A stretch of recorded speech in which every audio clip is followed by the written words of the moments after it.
The Terran Dominion, Beginnings. In the sprawling Milky Way galaxy, humanity had risen first to explore and conquer the cosmos. Their empire, the Terran Dominion, spanned multiple solar systems, their technology hundreds of years ahead of any other species, and their power had no rival. At the helm of the empire, with Emperor Marcus Aurelius, the 24th emperor, known as a wise ruler, it was an age of prosperity, pace, and culture. Over time, they watched 5 new species risen slowly among the stars, but mankind kept hidden and watched them from afar. These species were the Drakvians, reptilian warriors known for their brute strength, the Silpha, ethereal beings capable of manipulating energy, the Arex, a spider-like species with unmatched strategic minds, the Xyla, amphibious tacticians with advanced aquatic technology, the Corans, insectoid beings with a hive mentality and rapid adaptability, and the Takari, shapeshifters who excelled in espionage and sabotage. Among them, the Drakvians had better technology than the other 4,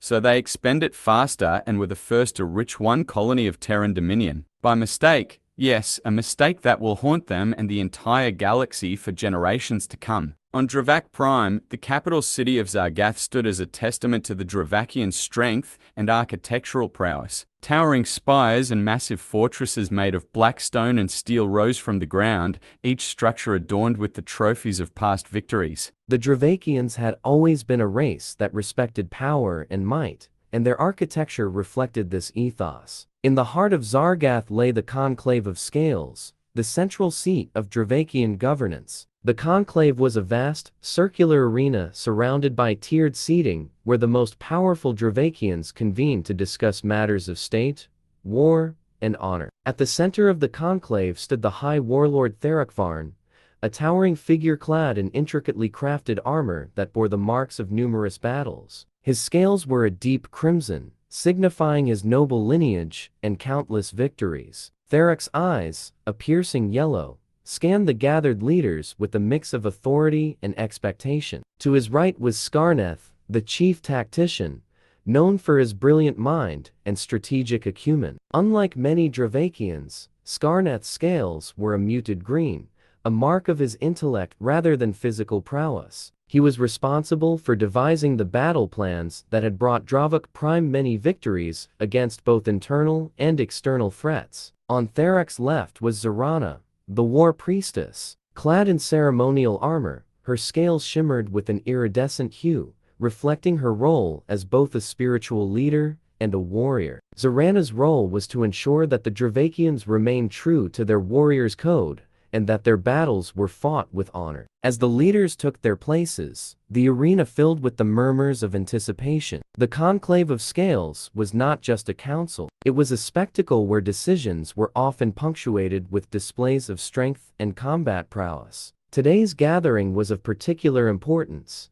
as it would determine the Drakvians' next move in the galactic dominance. Therak Varn raised his hand, calling for silence. Warriors of Dravak Prime, he began, his voice echoing through the arena. Our scouts exploring a new solar system for habitable planets have discovered a colony that is occupied by a new species. For now, we don't know if that solar system is their home or not, but from what information we could gather, we came to the conclusion that this species is pacifist and their technology does not surpass our technology. As you know, our planets are overpopulated, and this system has 4 planets that can be inhabited by us and 6 other planets with an abundance of resources that are vital to our army.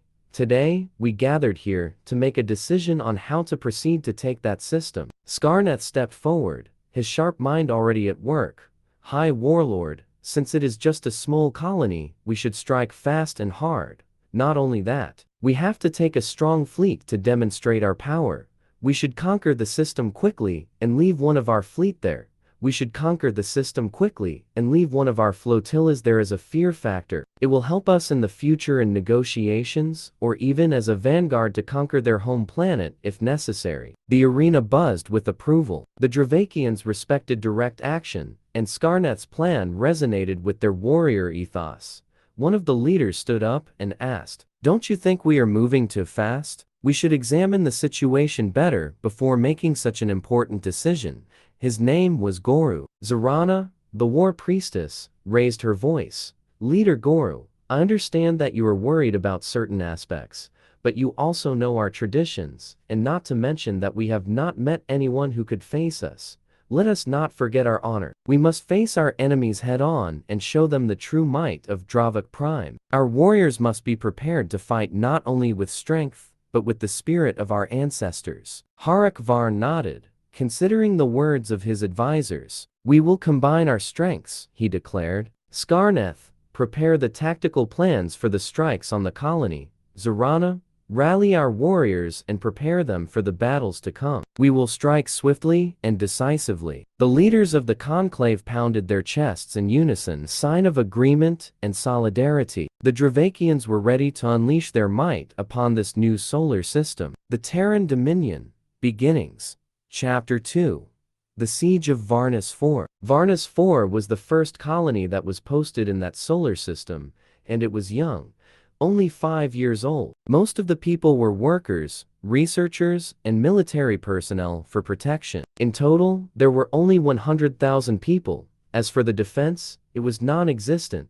Small platforms with weapons, a few fighters, and 2 civilian spaceships in orbit that were used for resupply. The colony's sky was filled with the activity of countless drones and shuttles. Oblivious to the impending doom, High Warlord Therak Varn stood on the bridge of the Drakvian flagship, Wrath of Dravak, a colossal dreadnought bristling with weapons. Around him, the Drakvian fleet gathered frigates, battleships, and destroyers, all ready for battle. Therak's eyes glowed with anticipation as he gazed at the holographic display of Varnus IV. Warriors of Dravak, today, we strike a blow that will be felt across the galaxy, Therak proclaimed. Today, you are part of history, when the Drakvians will add another solar system under their name. Prepare for battle. The Drakvian fleet emerged from hyperspace on the edge of the Varnus IV system. Alarms blared across the Terran colony as the massive warships appeared. Human defenses scrambled to respond,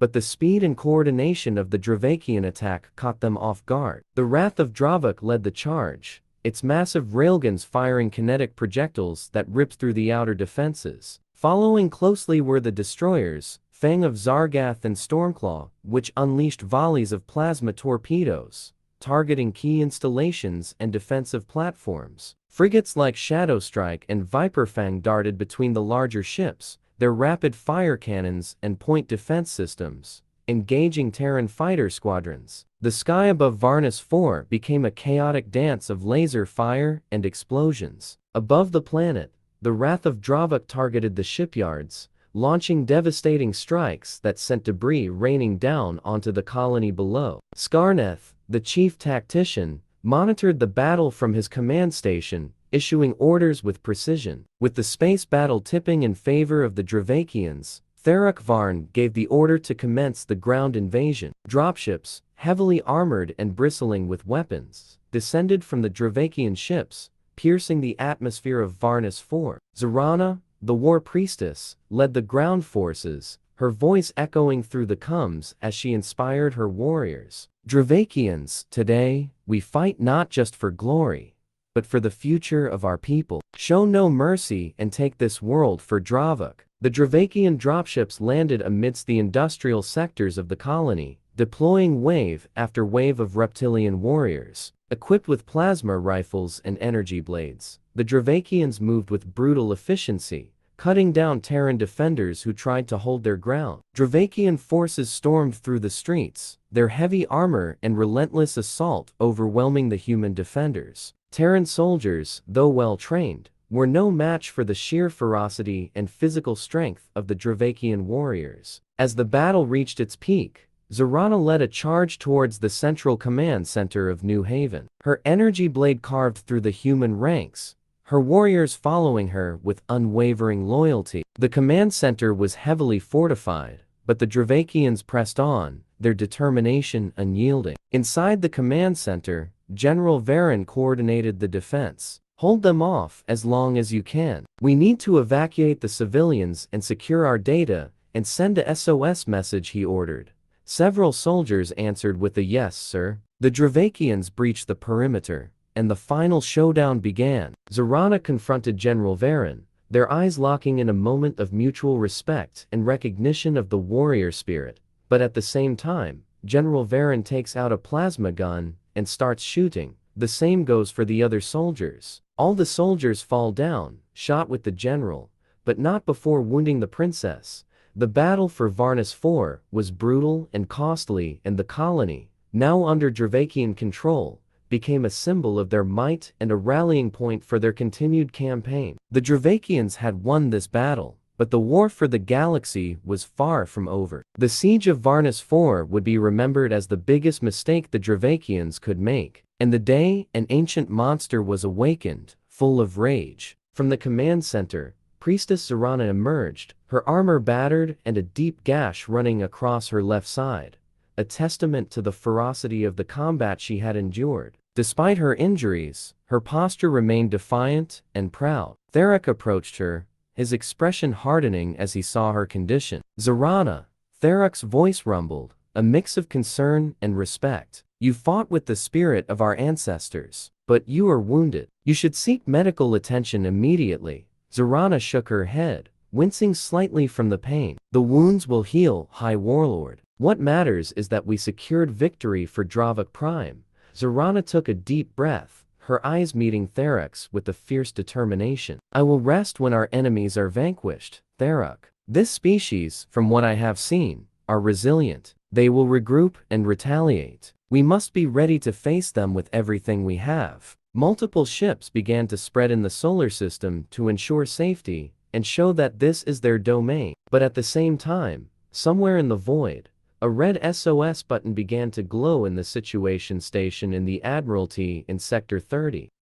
Chapter 3: The Awakening. In Sector 50, a cruiser floats in the black void. This cruiser is the new model in its class. Its crew consists of only 20 members due to artificial intelligence. Most systems are operated by AI, and the decision-making power belongs to the crew. This cruiser isn't big, but it packs a punch with 80 missiles ZIM-200 SAMs that can destroy any cruiser or any battleship, 24 nano-nuclear warhead torpedoes that can destroy a small fleet, and 16 antimatter missiles each can produce a small black hole that destroys everything in their vicinity. 2 plasma cannons and 2 railguns plus large energy shield, drones, and invisibility. In short, you can fight a small war alone. The cruiser Luna was commanded by Captain Carson. Captain Alexander Carson was born on the human colony of Arcadia. At the age of 18, Alexander enrolled in the prestigious Terran Military Academy,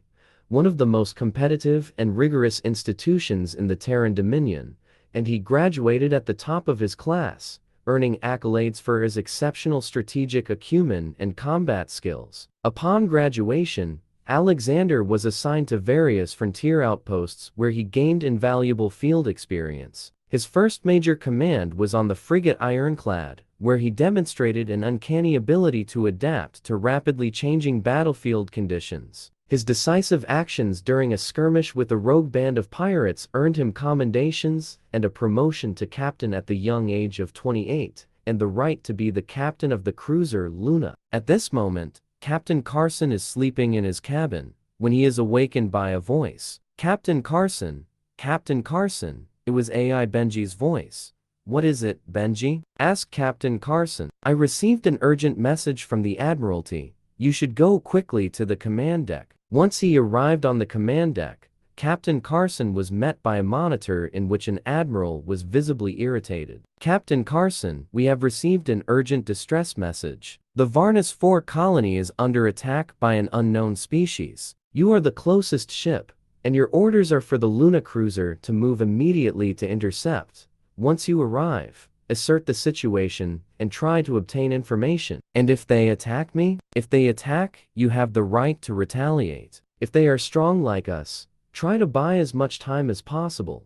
I have already spoken with Battleship Cairo and Battleship Venus, and some destroyers are already en route, but they will be delayed. Now you have your orders. Go." "Yes, sir." Benji set a course for Sector 51. "Use invisibility and increase the power of the sensors to the maximum." "Yes, sir." Benji's voice is heard. "Ladies and gentlemen, May I have your attention? A few hours ago, an unknown species attacked the Varnus 4 colony in Sector 51. As the closest ship we were selected to intercept. Don't be afraid, you have trained for a day like this. So to the battle stations. We reached the range of the sensors. We detected multiple signatures. The voice of an officer can be heard. Her name was Gina. How many, Gina? 100 ships, Captain. 4 dreadnoughts, 6 battleships, 15 cruisers, 25 destroyers, 20 corvettes, and the other 20 appear to be troop transports. Benji, can you look at what technology those ships have on them? Yes. It seems that we have them in the system. They are called Drakvians, and their technology is primitive compared to ours. Seriously? In the moment when we come out from hyperspace, contact them. Yes, sir. 30 minutes later, the cruiser Luna come out from hyperspace and started contacting them. Unidentified vessels. This is the Luna cruiser of the Terran Dominion Armed Forces. You have violated our space. Identify yourselves. I am High Warlord Tharok Varnov of the Drakvians. This solar system no longer belongs to you. Now it is ours. Stop the engines and surrender. I'm sorry, but I can't do that, High Warlord Tharok Varnov. You have violated our space. I advise you to be careful before making a hasty decision. Only laughter was heard from the other side of the intercom as the intercom stopped and a barrage of torpedoes and plasma weapons began to hit the ship's shield. Cruiser Luna, cloaked in invisibility, approaches the Drakvian fleet and moves within striking range. It launches a volley of 16 antimatter missiles aimed at the heart of the Drakvian formation. The antimatter missiles strike the lead dreadnoughts, creating small black holes that tear through the fabric of spacetime. The resulting destruction causes 2 dreadnoughts and 4 battleships to be sucked into the void, creating chaos among the Drakvian ranks. Realizing the devastating capability of the Luna, the Drakvian fleet regroups. The remaining 2 dreadnoughts and 2 battleships form a protective barrier, while the cruisers and destroyers spread out to detect the invisible threat. Luna moved their position, and it starts with its plasma cannons and railguns, targeting the exposed Drakvian ships. Plasma bolts pierce through one dreadnought's hull, causing it to explode from within. Simultaneously, railgun slugs shred 2 cruisers and a battleship. Meanwhile, the Drakvian ships were firing in all directions with no result, and ship after ship were exploding. At the same time, High Warlord Tharok Varnov, Zarana, the War Priestess, and Skarneth, the Chief Tactician, began to feel something they had never felt before. Fear, like a prey being pursued by a predator.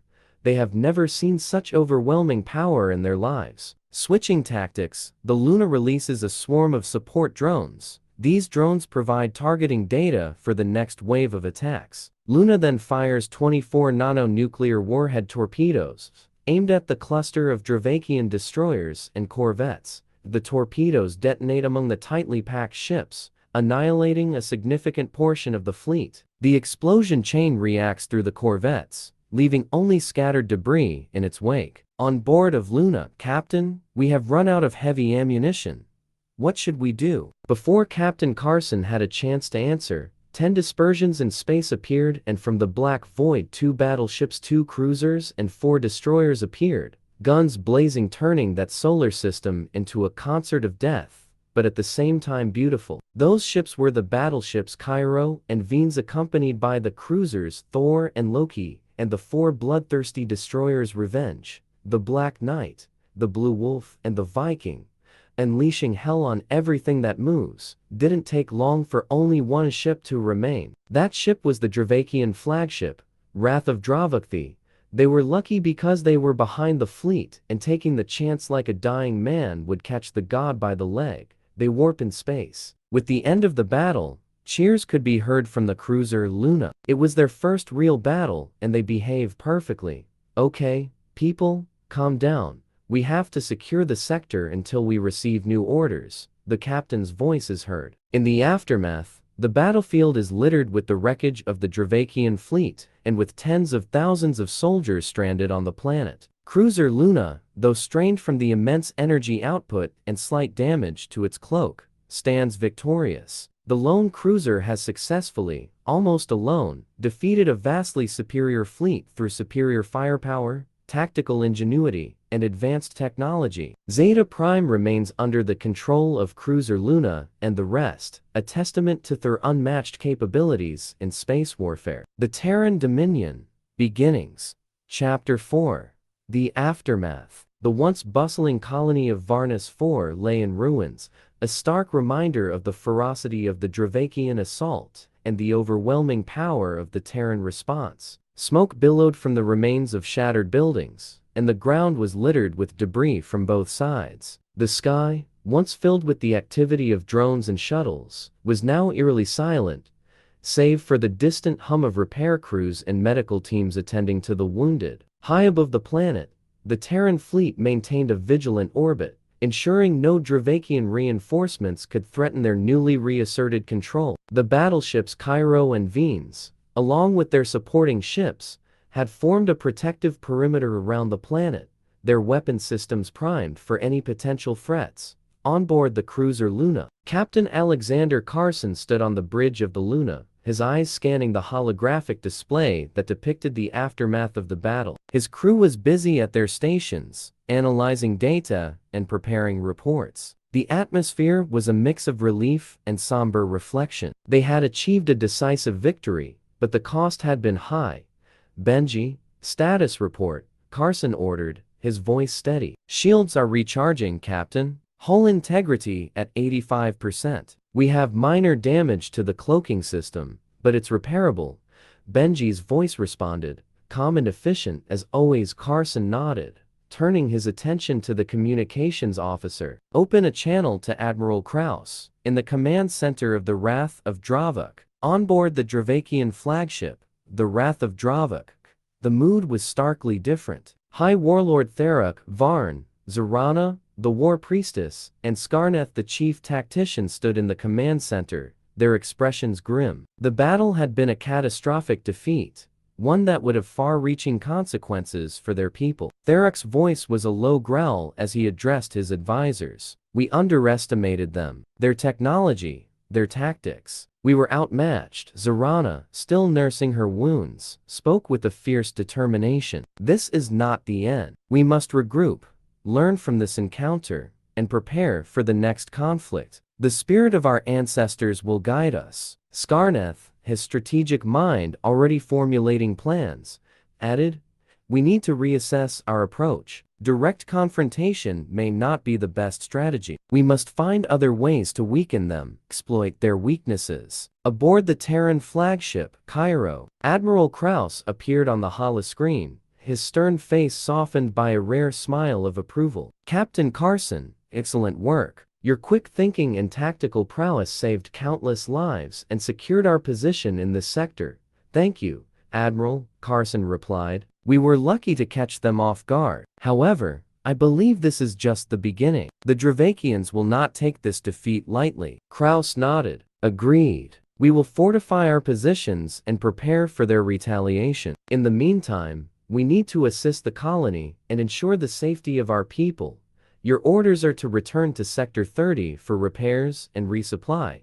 I already sent a report to the High Council. Now, we have to wait for the new orders. Yes, sir. On the surface of Varnus Ivy, teams of engineers and medics moved through the rubble, helping survivors and beginning the long process of rebuilding. Among them was Lieutenant Sarah Mills, a seasoned field officer who had seen her fair share of battles. She coordinated the efforts, her voice calm and reassuring despite the chaos around her. Priority is to secure the central command center and recover any critical data, Mills instructed her team. We need to understand what they were after and ensure our defenses are reinforced. The Imperial Palace on Terra was a marvel of architectural grandeur, an epitome of human achievement and power. Its vast halls and chambers echoed with the wisdom of ages past and the ambitions of the present. In the heart of the palace lay the High Council chamber, where the most critical decisions of the Terran Dominion were made. Emperor Marcus Aurelius the 24th,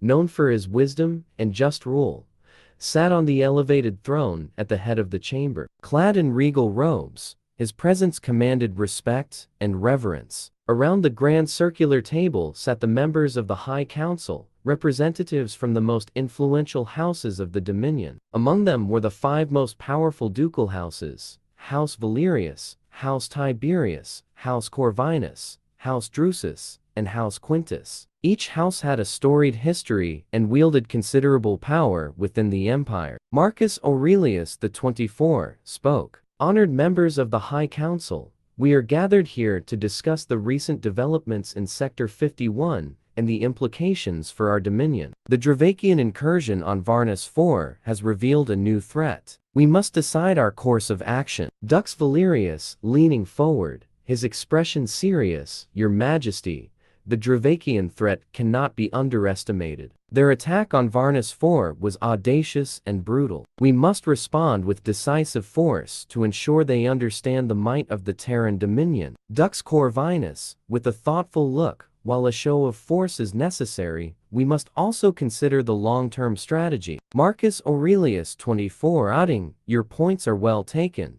Dux Corvinus. Diplomacy and intelligence will play key roles. However, we must also ensure our military is prepared for any eventuality. Dux Drusus, with the stern expression, our forces are powerful. We have to reallocate our fleet's might. Dux Quintus, calm and calculating. We have the technology advantage. Captain Carson's success with the Luna cruiser demonstrates our capabilities. We should deploy more advanced ships. Marcus Aurelius the 24th, addressing the council, comprehensive strategy is indeed necessary. We will bolster our defenses and deploy more advanced ships. But first, I must address the Empire and inform them that as of today, we are at war with the Drakvians. In charge of the invasion combined fleet will be Admiral Darius, and for the ground troops General Meng will be the best choice. In the following days, the 30th Army of Space Rangers, consisting of 150,000 soldiers, was deployed in Sector 51, together with the ships in orbit, cleaned the planet of reptilians. But no one knew at that time that the speech that will resound throughout the Empire and in every house will remain in history as the signal that unleashed the beast that swallowed the entire galaxy. Chapter 5. The Calm Before the Storm. In Sector 51, ships and troops began to arrive from all parts of the Empire, from battleships and aircraft carriers to frigates and destroyers. The panorama was incredible. No one had seen a gathering like this for 300 years. Captain Carson sits on the command deck and admires the view in front of him. Before leaving for the command center in Sector 30, he is startled by the signal on the console. The signal came from the destroyer Venus, which was commanded by his good friend, Captain Yosef Silva. It's good to see you after such a long time, Yosef. Captain Yosef, well, if it isn't the hero of the hour, how does it feel to single-handedly scare off an entire Drakvian fleet? Captain Carson, laughing, oh, come on, Yosef, it was a team effort. Besides, I wouldn't call it single-handed. Luna did most of the heavy lifting. Captain Yosef, sitting down and pouring himself a drink, sure, but you have to admit, you did look pretty impressive up there. All those Drakvians probably thought they were facing some kind of superhuman. Captain Carson, grinning, superhuman, huh? I think they were more confused by how a single cruiser was tearing through their ships like a hot knife through butter. Captain Carson, smirking, well, next time I'll try to leave a few more for you. Maybe even one of those dreadnoughts. They seem like they'd put up a good fight. Captain Carson, clinking his cup against Yosef's glass, and to the Drakvians, for giving us something to laugh about. Here's to more victories and less paperwork. Captain Yosef, here. Captain Carson, not that I don't like seeing you, but why did the bureaucracy send you here? Captain Yosef, I was sent here to go into enemy territory to scout before the invasion. My ship is based on stealth, you know. I have to map all the solar systems and see what defenses they have. Captain Carson, boring. Captain Yosef, I have 20 nuclear mines on board. After I finish the mission, maybe I can get approval to leave some little gifts to those lizards before I leave their territory. Captain Carson, I hope so. Captain Yosef, well, I have to go. It's good to see you again, Carson. Captain Carson, same here, Yosef. Good luck and happy hunting. Carson out.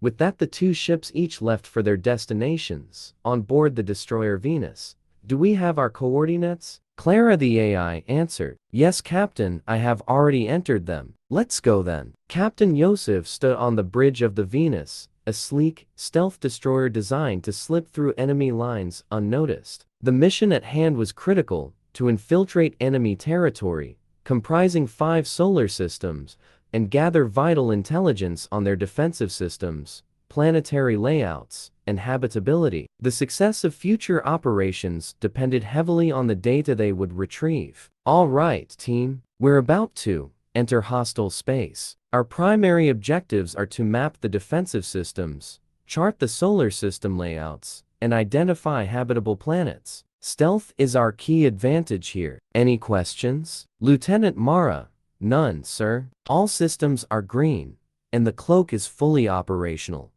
Captain Yosef: Excellent. Set course for the first system, Zeta Trianguli. Engage stealth drive, and keep non-essential systems powered down. Location: Zeta Trianguli system. The Venus glided silently into the Zeta Trianguli system. The crew's tension was palpable as the main viewscreen displayed the system's layout. 3 planets orbited the star, with defensive satellites and patrol ships scattered throughout. Lieutenant Mara: Captain, we have visual on the first target. There are 15 planets in this system. 7 appears to be habitable, 4 are barren rock, and 4 are gas giants. Defensive satellites are positioned near the habitable planet. Captain Yosef: Noted. Let's get closer to the habitable planets and see what we're dealing with. Mara: Bring us in slowly and keep the cloak at maximum. The Venus drifted closer to the habitable planets one by one, its sensors mapping out the defensive satellites and identifying gaps in their coverage. Ensign Lee: Captain, it looks like the habitable planets have large colonies. Population is high, and their defenses are primarily automated. Captain, 3 of the 7 planets seem to be inhabited by other species. They seem to be slaves. These cursed lizards, what can you expect from them? Soon enough, they will receive the judgment they deserve. Good work, Lee. Log all the data and move us to the next system. Location: Beta Lyrae system. The Venus entered the Beta Lyrae system, which was dominated by 2 large planets, 7 medium planets, and 1 small one, and a dense asteroid belt. Defensive turrets were installed on several asteroids, creating a formidable barrier. Lieutenant Mara: Captain, we have 2 major planets here. One is habitable and heavily fortified. The second is a frozen wasteland. As for the other 8, 5 of the medium ones seem to have heavy industry on them. The rest are just rocks. The asteroid belt is heavily armed with defensive turrets and 50 warships. This one's going to be tough. We'll need to navigate through the asteroid belt carefully. Use the asteroids for cover and avoid detection. The Venus maneuvered through the asteroid belt, its advanced sensors gathering detailed scans of the turrets and their firing arcs. They moved closer to the habitable planet, noting the presence of several military installations. Ensign Lee: Captain, this planet is a strategic military hub. They have 150 warships here, and their defenses are tight, but we've mapped out their turret placements and identified potential weak points. Captain Yosef: Excellent. Log the data and set course for the next system. Location: Gamma Orionis system. The Gamma Orionis system was vast, with 5 planets and numerous moons. Defensive satellites orbited each planet, creating a complex web of security plus 100 warships. Lieutenant Mara: Captain, we have 5 planets here. 2 are habitable, 1 is a desert world, and the remaining 2 are gas giants. Each planet has a network of defensive satellites. They seem to have a lot of shipyards here. Captain Yosef: Focus on the habitable planets. We need to know their defenses inside out. Venus moved stealthily through the system, its sensors capturing data on the satellite networks and planetary defenses. They noted the presence of a large space station orbiting one of the habitable planets. Ensign Lee: Captain, the space station seems to be a command center for their defenses. If we take this out, it could cripple their coordination. Good to know. Make sure we get every detail and then move on. Location: Delta Eridani system. Delta Eridani was a binary star system with 20 planets and a series of moons. The twin stars cast a surreal glow over the planets, 8 of which were habitable. Lieutenant Mara, Captain, this system is unique. It has 20 planets, 8 of which are habitable. Defensive satellites and patrols are concentrated around the habitable ones. Let's take a closer look at those habitable planets. We need to understand their defenses and infrastructure.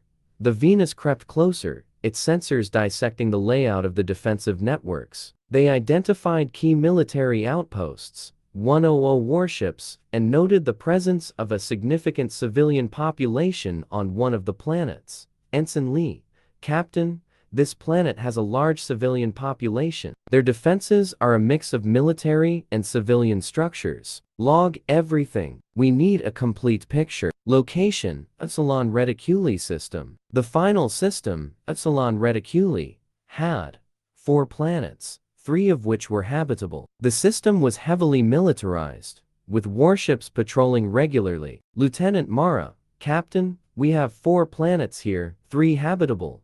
The system is heavily fortified, with a large fleet present, 250 warships. This will be our most challenging system. We need to be extremely careful. The Venus navigated through the system, its stealth capabilities pushed to the limit. They gathered data on the fleet movements, planetary defenses, and identified several key military installations. Ensign Lee, Captain, this system is a major military hub. We've identified several critical targets. This system is their home system with their home planet. Good work, team. Let's finish up and get out of here. Location en route to Terran space. As the Venus slipped out of enemy territory, Captain Yosef allowed himself a moment of relief. They had successfully mapped the defensive systems, planetary layouts, and habitability of 5 enemy solar systems without being detected. Well done, everyone. We've gathered invaluable intelligence. Command will be very pleased. Lieutenant Mara says with relief, I have to admit, Captain, I was on edge the whole time. But we did it.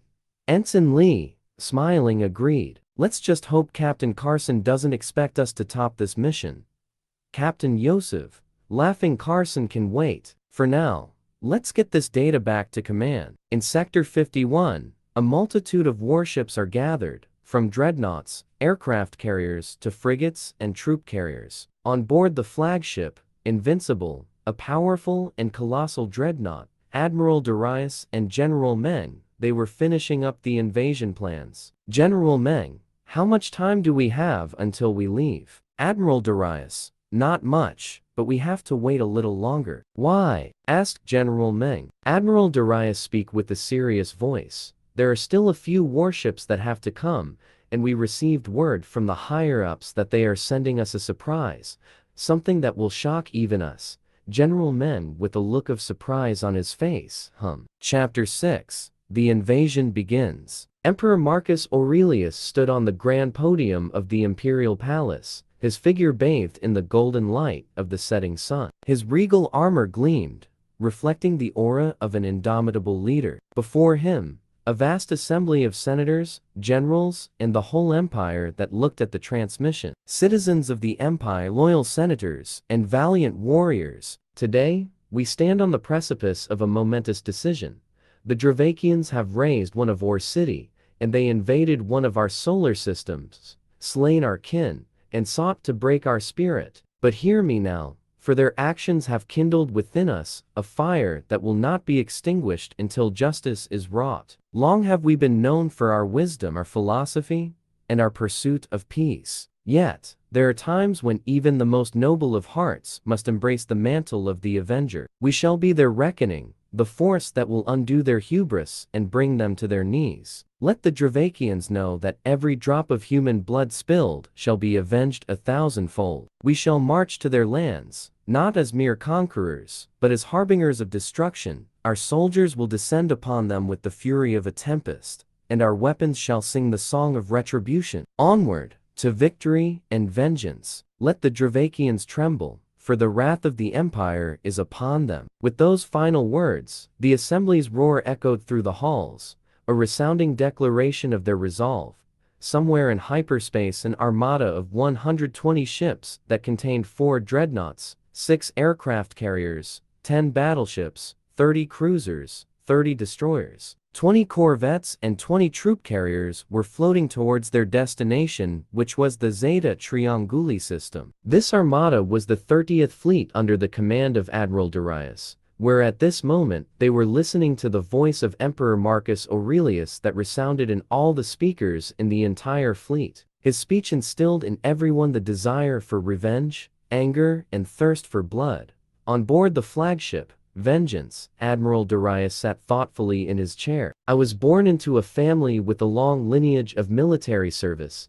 I was destined from a young age to follow in the footsteps of my ancestors, growing up on the colony world of Nova Prime. I was instilled with a strong sense of patriotism and a deep respect for the values of courage, integrity, and sacrifice. In Terran Military Academy, I have excelled in both academic studies and combat training. My natural leadership abilities quickly became apparent, earning me the admiration and respect of my peers and instructors alike. The challenges and trials, from skirmishes with rogue pirates to full-scale conflicts with them, each experience has shaped me into the seasoned tactician and fearless leader that I am today, honing my skills and fortifying my resolve in the crucible of war. But I'm a little terrified. Who would have thought that the people from above created such an abomination, a weapon that is so terrifying? Supernova is a torpedo that can destroy an entire solar system in an instant and is on board my ship. This is a surprise. I don't know if I should cry or laugh,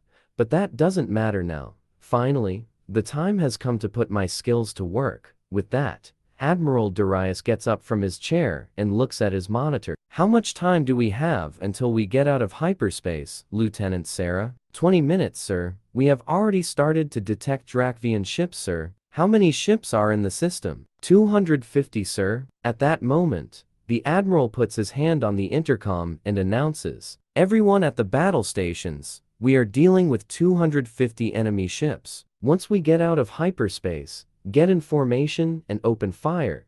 We need to clear the space for our boys to disembark. Don't spare anyone and give them hell." On the other side, Drakvian surveyed the battlefield from the bridge of his flagship, the fearsome dreadnought, Wrath of Dravuk. He didn't know when the enemy fleet would appear, but he knew that it would appear for sure, and with the will of his ancient people, maybe he will keep them in place in the system.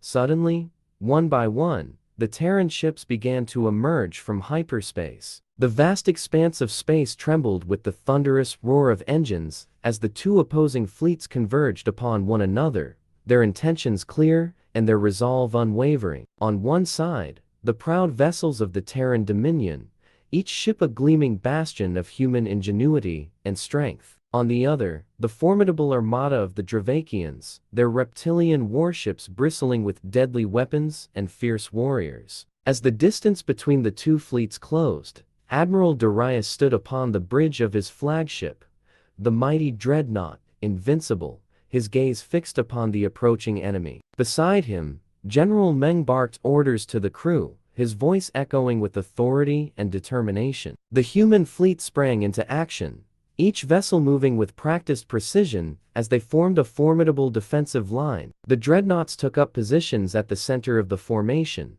their massive cannons primed and ready to unleash devastation upon the enemy. Flanking them were the aircraft carriers, their fighter squadrons launching into space like a swarm of deadly insects. On the Drakvian side, High Warlord Drakvian surveyed the battlefield from the bridge of his flagship, the fearsome dreadnought, Wrath of Dravuk. His scaled visage twisted into a snarl of anticipation as he beheld the approaching human fleet, his yellow eyes burning with a primal hunger for battle. "Prepare the fleet for combat. All ships, assume attack formations. We shall show these humans the true might of the Drakvian Empire," Drakvian bellowed, his voice reverberating through the corridors of the ship. The Drakvian armada surged forward, their ships weaving and darting through space like predatory beasts on the hunt. The dreadnoughts led the charge, their massive hulls bristling with weaponry. Behind them, the cruisers and destroyers formed a deadly wall of firepower,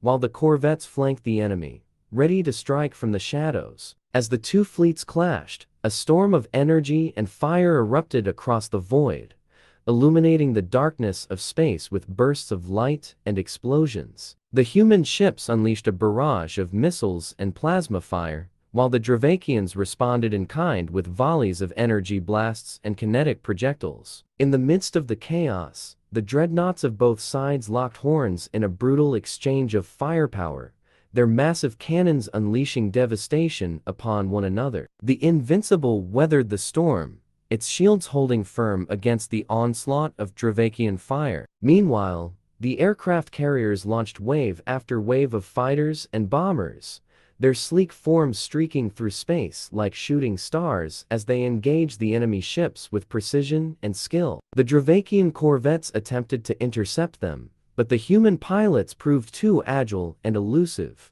dodging enemy fire with ease. As the battle raged on, it became increasingly clear that the human fleet held the upper hand. The combined firepower of their dreadnoughts, battleships, and cruisers overwhelmed the Drakvian forces, decimating their ranks and scattering their ships like leaves in the wind. In a final, desperate gambit, High Warlord Tharakvarn ordered a full retreat, his voice filled with fury and frustration as he conceded defeat. The remaining Drakvian ships fled into the depths of space, leaving behind the wreckage of their fallen comrades. Of the 250 ships he had, only his ship and 2 cruises remained, and slowly but surely hope began to leave him. This time, he lost not only ships, but an entire solar system with millions of people. What will happen to his people? This question echoes in his head again and again. Putting his hands on his head, tears began to fall from his eyes. It had been decades since he had cried. Chapter 7. The Demons That Call Themselves Humans. The atmosphere of Zeta Trianguli 4 crackled with tension as the Terran Dominion's invasion force descended upon the planet's surface. From the skies above, dropships streaked through the clouds, their hulls bristling with armed soldiers, ready to claim the world from Drakvian tyranny, supported by artillery from destroyers and frigates that were in low orbit. Among the invasion force was Captain Ivan, a seasoned warrior whose name was spoken in hushed tones among both friend and foe alike. He is a seasoned veteran of the Terran Dominion, known for his exceptional leadership skills, tactical prowess, and unwavering dedication to his comrades and the cause of humanity. With a commanding presence and a steely resolve, he leads by example on the battlefield, inspiring those under his command to push past their limits and achieve victory against overwhelming odds. Despite the rigors of war, Captain Ivan remains steadfast in his commitment to uphold the values of honor, courage, and justice, earning him the respect and admiration of all who serve alongside him. He stood at the helm of his dropship, his gaze fixed upon the sprawling landscape below as he awaited the signal to deploy. Inside the dropship, the atmosphere was tense, but focused as the soldiers prepared for the imminent descent. Weapons were checked and rechecked, gear secured, and final words exchanged between comrades in arms. All units, prepare for deployment. The command crackled over the intercom, and Captain Ivan felt a surge of adrenaline course through his veins. With a deafening roar, the dropship's thrusters ignited, sending it hurtling towards the surface below. The ground rushed up to meet them, and Captain Ivan braced himself as the vessel touched down with a jolt, kicking up clouds of dust and debris. The moment the ramp lowered, Captain Ivan and his squad surged forth, their boots hitting the ground with purpose. They were met by a multitude of projectiles, plasma, and artillery.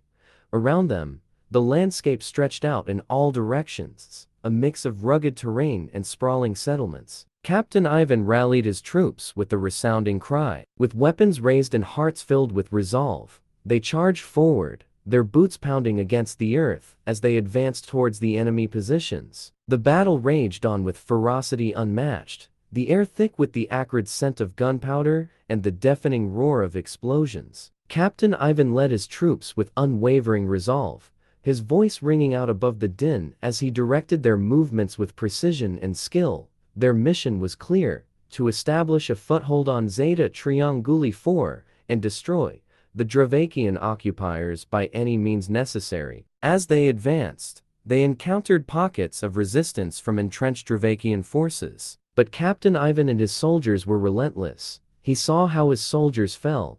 Those who were wounded fell and got up again and go on shooting. He was part of many battles, but he never saw so much determination and anger in his comrades as today, pressing forward with unwavering determination and overwhelming firepower. Through sheer grit and tenacity, and with air support, they fought their way through enemy defenses. What he couldn't secure, he called the artillery and the air support so they would be destroyed. Death from above, death from the ground. They didn't stop.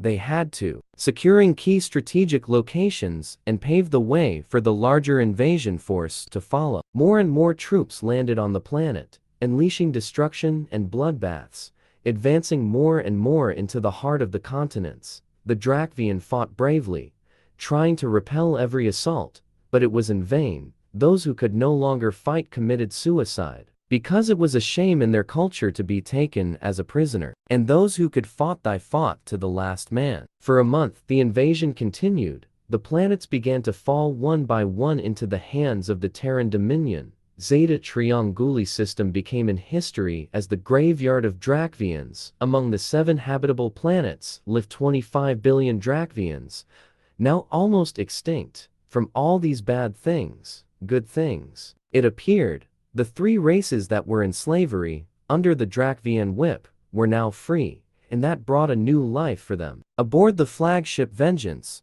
Admiral Darius and General Meng, they were looking at the aftermath of the battle. Admiral Darius, General Meng, we have many losses. Not only that, but we also have a humanitarian disaster on our hands with all the people we have freed. General Meng, indeed. I have already composed a report and sent it to those above. Now, we have to wait for their answer. Meanwhile, we have to ensure the defense in the system. Admiral Darius, now we have to rest, regroup and formulate a plan for the next system. General Meng, indeed. Chapter 8. Feelings. In the Zeta Trianguli 4 system among the 7 habitable planets, lies the planet called Elanath. This planet is inhabited by ancient people called Ivorians. The Ivorians, an ancient and enigmatic race, trace their origins back to the mystical forests of Eloria.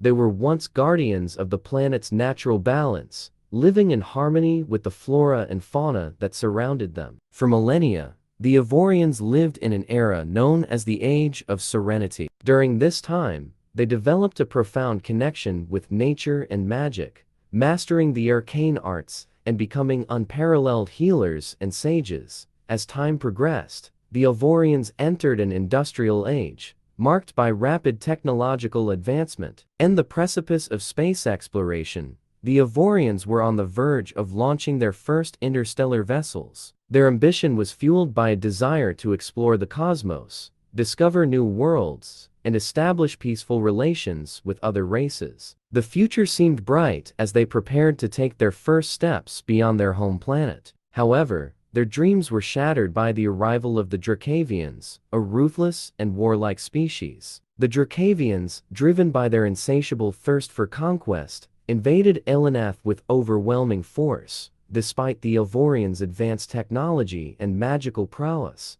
they were ill-prepared for the sheer brutality and technological superiority of the Drakvian war machine. The Drakvians swiftly conquered Elanath, imposing their harsh rule over the Ivorian people. The once thriving cities became occupied territories, and the Ivorians were forced into servitude. Their dreams of space exploration were replaced by the harsh reality of Drakvian domination. The Ivorians were subjected to oppressive control, their resources exploited, and their culture suppressed. And now, after 200 years of subjugation, they are free, liberated by a species called humans. In the capital city of Eloria, 3 individuals were waiting for the human delegation.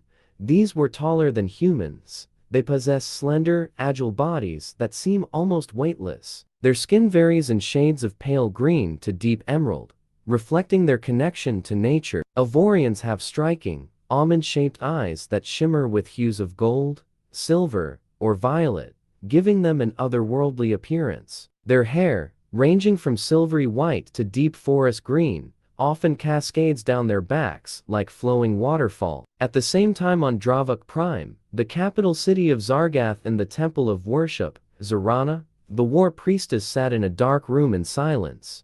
Where did it all go wrong? I was born into the ruling house of the Drakvian Empire, the House of Karzav. My childhood was filled with rigorous training, both physical and mental, as I learned the arts of war, strategy, and governance. My parents pushed me to excel in every endeavor, instilling in me a deep sense of duty and an unrelenting drive to prove myself. In the Imperial War Academy, I quickly distinguished myself as a prodigy. I mastered various forms of combat, from hand-to-hand fighting to commanding fleets in simulated space battles. My strategic acumen and combat prowess earned me the respect of my peers and instructors alike. I subjugated rebellious star systems on the fringes of the Empire, and I have led many invasions. I thought we were unstoppable. How wrong I was. Did we wake up something that shouldn't be woken up? For the first time in her life, Princess Zarana felt a mixture of emotions, fear, anxiety, anger. For the first time in her life, she felt like the prey instead of the hunter. Princess Zarana is awakened by a voice from her thoughts. We received a new report from Zeta Trianguli 4, the servant says as he hands her some papers. While reading the report, the princess's eyes grew bigger and bigger. By the god, she was screaming at the top of her lungs. In the report it was written how they lost 2 fleets and the entire solar system. Back on the planet Elanath, the central plaza of the Ivorians' capital was full of people, from children to adults and the elderly. Everyone was waiting for the liberators to appear. They had seen the soldiers patrolling until now, but today was the day when the human delegation officially come. Many thoughts float among the crowd. Happiness, anxiety, worry. After all, no one knew what tomorrow might bring. In the sky, a civilian ship was making its easy descent through the clouds, accompanied by 4 fighter planes. The ship was descending slowly until it touched the ground. The door opens and 6 individuals come out. There were 4 men and 2 women. These people represent the 5 big families plus the royal family. In the background, a team of 10 elite troops stood vigilant. These troops were led by Captain Ivan. He and his team were chosen to provide security details for the delegation of diplomats. Chapter 9. Friendship Forever. As the delegation from Earth disembarked from their ship onto the soil of Elanath, they were greeted by a delegation of Ivorians led by High Elder Thalarin, a wise and venerable figure adorned in intricate robes woven from the finest silks of the forest. "Welcome, honored guests," Thalarin spoke, his voice carrying a tone of both solemnity and hope. "We are grateful for your assistance in liberating our people from the tyranny of the Drakvians." The leader of the Earth delegation, Ambassador Samantha Aurelius, stepped forward, her expression warm yet resolute. "It is our honor to stand alongside you, High Elder Thalarin," she replied. She was the Emperor's niece, her voice projecting strength and determination. "We have come to extend the hand of friendship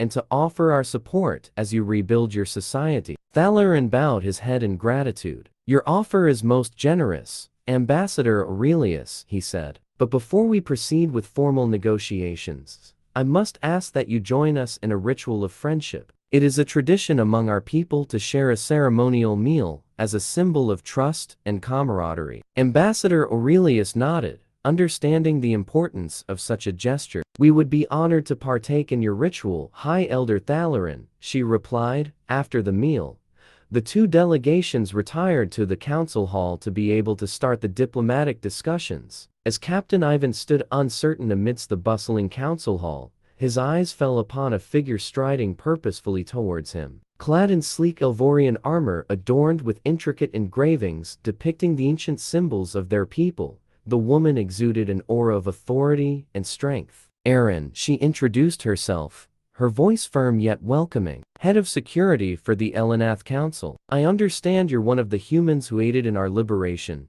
Captain Ivan nodded, a sense of relief washing over him as he found himself in the presence of a fellow warrior. "Yes, that's correct," he replied, extending his hand in greeting. "Captain Ivan, at your service." Aaron clasped his hand firmly, her gaze meeting his with a mixture of curiosity and respect. "It's an honor to meet you, Captain Ivan," she said. "Your courage in battle has not gone unnoticed by our people." Embarrassed by the praise, Captain Ivan shifted uncomfortably, unused to such attention. "I was just doing my duty." A faint blush colored Ivan's cheeks as he met her gaze, finding himself captivated by her presence. Erin's smile was genuine as she reached out to clasp his hand, her touch sending a jolt of electricity through Ivan's veins. "Your humility is as admirable as your courage," she remarked, her fingers lingering for a moment longer than necessary. Caught off guard by the intensity of the moment, Ivan found himself unable to look away from Erin's piercing gaze. In that fleeting instant, amidst the chaos of their surroundings, it felt as though they were the only two souls in the universe. As they stood there, bathed in the soft glow of the council hall, Ivan felt a connection forming between them. It felt as though time stood still, as though they were the only two souls in the universe, bound together by a shared sense of purpose and destiny. As Captain Ivan and Erin found themselves momentarily alone amidst the bustling council hall, a sense of anticipation hung in the air, and spoken words lingering between them like a silent promise. Ivan took a deep breath, gathering his courage to break the silence. "Quite a gathering we have here," he remarked, his tone casual yet laced with underlying curiosity.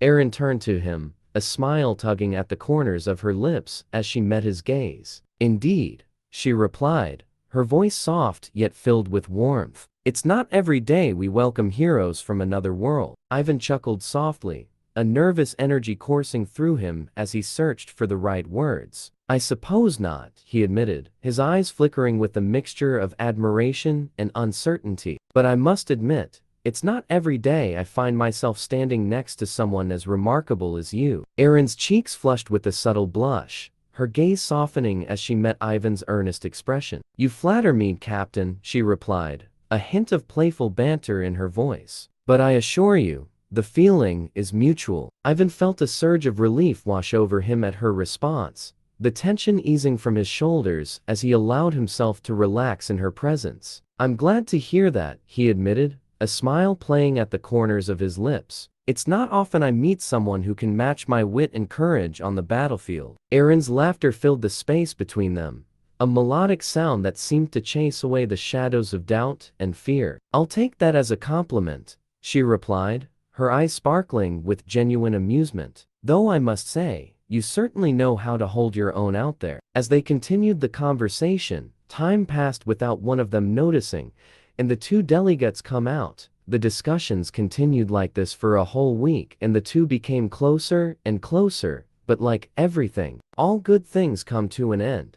The war is not over yet, and the two still had a lot to do for their people, so they promised themselves that they would keep in touch, and maybe one day, they would meet again. Chapter 10. The Homecoming. After the intense battle at Varnus 4, Captain Alexander Carson and the crew of the cruiser Luna made their way back to Earth for much-needed repairs and resupply from Sector 30. As the Luna emerged from hyperspace near the Terran Dominion's capital planet, Earth, a hero's welcome awaited them. The news of Captain Carson's courageous leadership and the Luna's triumph had spread throughout the Dominion. Crowds gathered at the spaceport, cheering and waving banners as the Luna glided smoothly into the docking bay. The crew, exhausted but elated, could hardly believe the outpouring of support. Stepping off the ramp, Captain Carson was met by a line of high-ranking military officials, including Admiral Kraus and Commander Ramirez. They saluted him with respect and admiration, acknowledging his exceptional command during the battle. Amidst the flurry of camera flashes and cheering crowds, Admiral Kraus stepped forward, his voice booming over the cheers. "Captain Alexander Carson, for your exemplary leadership, unwavering courage, and tactical brilliance displayed in the defense of Varnus 4, it is my honor to promote you to the rank of Rear Admiral in the Terran Dominion fleet." A hush fell over the crowd as the promotion ceremony began. Admiral Kraus pinned the new insignia on Carson's uniform, signifying his new rank. A proud smile crossed Carson's face as he saluted his superiors and the gathered crowd, feeling a mix of humility and pride at the honor bestowed upon him. The ceremony continued with speeches praising Captain Carson's achievements and the valor of the crew of the Luna. Medals of honor were awarded, and the crew members were applauded for their bravery and dedication in the face of overwhelming odds. Following the ceremony, grand banquet was held in honor of Captain Carson and the crew of the Luna. Admirals, officers, and dignitaries mingled with the crew, sharing tales of valor and camaraderie. Laughter and music filled the air as toasts were raised to the heroes of Varnus IV. Amidst the festivities,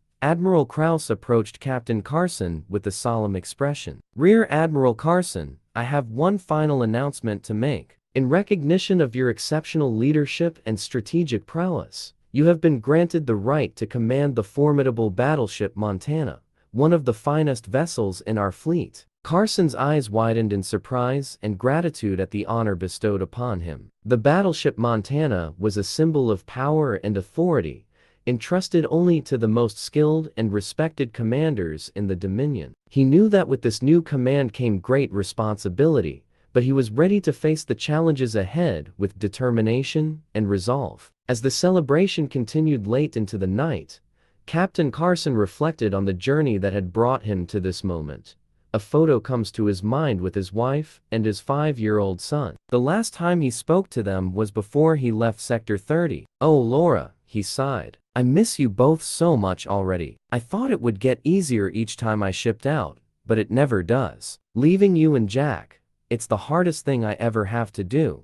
He leaned back, lost in thought. "I still remember the day Jack was born, holding him in my arms for the first time.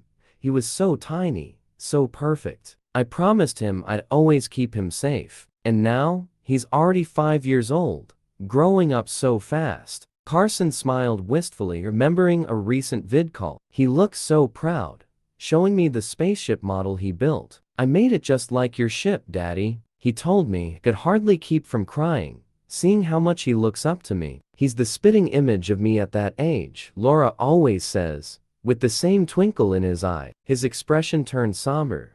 "I know my deployments are hard on you, having to raise Jack mostly on your own. I worry that he'll resent me for being gone so much as he gets older. I don't ever want him to doubt how much I love him, how much I wish I could be there every day to watch him grow up." Carson squared his shoulders. "But I have a duty to make the galaxy a little safer for our family. One day, when he's old enough, I hope Jack understands that he knows his dad is out here fighting for a better future for him." From the far reaches of space to the heart of the Terran Dominion, he had risen through the ranks, faced formidable enemies, and emerged victorious. With the trust of his superiors, the loyalty of his crew, and the spirit of adventure burning in his heart, Rear Admiral Alexander Carson was ready to set sail once more, on a new chapter of exploration, discovery, and heroism aboard the battleship Montana. On the morning of the second day, Rear Admiral Carson goes to the command deck of Luna for the last time. Looking around at the ship that was his home for 7 years, he called a meeting for all crew members. 5 minutes later, all team members were assembled. He turned to address his crew of 20 men and women. "As you all know, I'll be transferring command of the Luna today to take over the battleship Montana." Lieutenant Jenna Adams, his first officer, stepped forward. "The honor has been ours, sir. The Luna won't be the same without you, but the Montana is lucky to have you."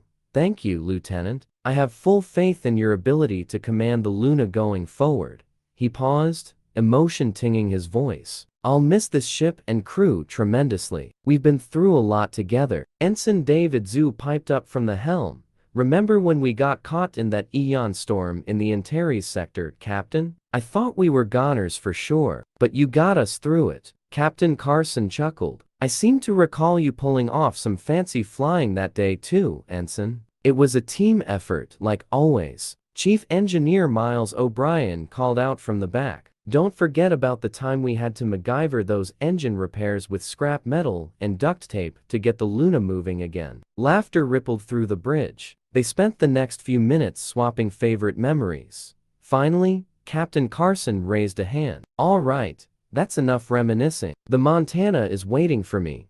He looked around the bridge, making eye contact with each crew member. "I have been privileged to serve with the best crew in the galaxy. I know you'll continue to make me proud. Godspeed, Luna." As one, the bridge crew rose and saluted. "Godspeed, Captain," Lieutenant Adams said. "The Montana is gaining one hell of a leader." With a final nod, Captain Carson turned and strode off the bridge, ready to take on his next command. Chapter 11. The Ashes of Defeat. The remains of the Drakvian fleet limped back into the vast, ancient spaceport orbiting Dravok Prime. The once proud vessels, now scarred and battered, docked in the eerie silence that pervaded the shipyard. High Warlord Therak Varn's flagship, the Wrath of Dravok, entered its berth last, its hulking form listing slightly from the damage sustained in the battle. Therak Varn stood on the bridge, his scaled hands clenched around the railing as he surveyed the ruins of his fleet. He had failed, and the weight of that failure crushed down on him. As the docking procedures completed, he turned and made his way to the War Council chamber, dreading the meeting that awaited him. The elders, ancient and wise, sat in a semicircle around the holographic war table. Their faces, etched with the wisdom and scars of countless battles, were unreadable. As Therak entered, he could feel their eyes on him, judging, calculating. Elder Varuk, the oldest and most revered among them, spoke first. "High Warlord Therak Varn, we have received your report. The loss at Zeta Trianguli is a grave setback." Therak nodded, his voice heavy with regret. "Yes, Elder Varuk. The humans, they were prepared, and their weaponry was beyond anything we anticipated. We were outmaneuvered and outgunned." Elder Zara, known for her strategic brilliance, leaned forward. "Tell us about the enemy's capabilities. How did they manage to defeat our fleet so decisively?" Therak's gaze dropped. "Their tactics were relentless, and their firepower overwhelming. They coordinated their attacks with precision and used their aircraft carriers to maintain constant pressure on our flanks. We couldn't break their formation." The room fell silent, the gravity of the situation settling over them like a shroud. Elder Varuk broke the silence. "We cannot continue this war if they possess such destructive power. We must seek another path." Therak felt a flicker of hope, but it was quickly extinguished by the crushing guilt of his failure. "What path, Elder Varuk?" "The humans will not rest until we are annihilated." Before the elder could respond, the chamber doors opened, and Zarada, Therak's trusted lieutenant and closest confidant, entered. She approached Therak, her eyes filled with concern. "High Warlord, may I speak with you?" Therak nodded and followed her out of the chamber. They walked in silence until they reached a secluded alcove overlooking the bustling shipyard below. Zarada turned to him, her expression earnest. "Therak, I have been thinking. We need to consider peace with the humans." Therak recoiled as if struck. "Peace? After what they have done? After the lives lost at Zeta Trianguli?" Zarada placed a gentle hand on his arm. "Yes, peace. We cannot afford to lose any more of our people. The elders are right. The humans' power changes everything. We need to preserve what we have left." Therak's shoulders sagged,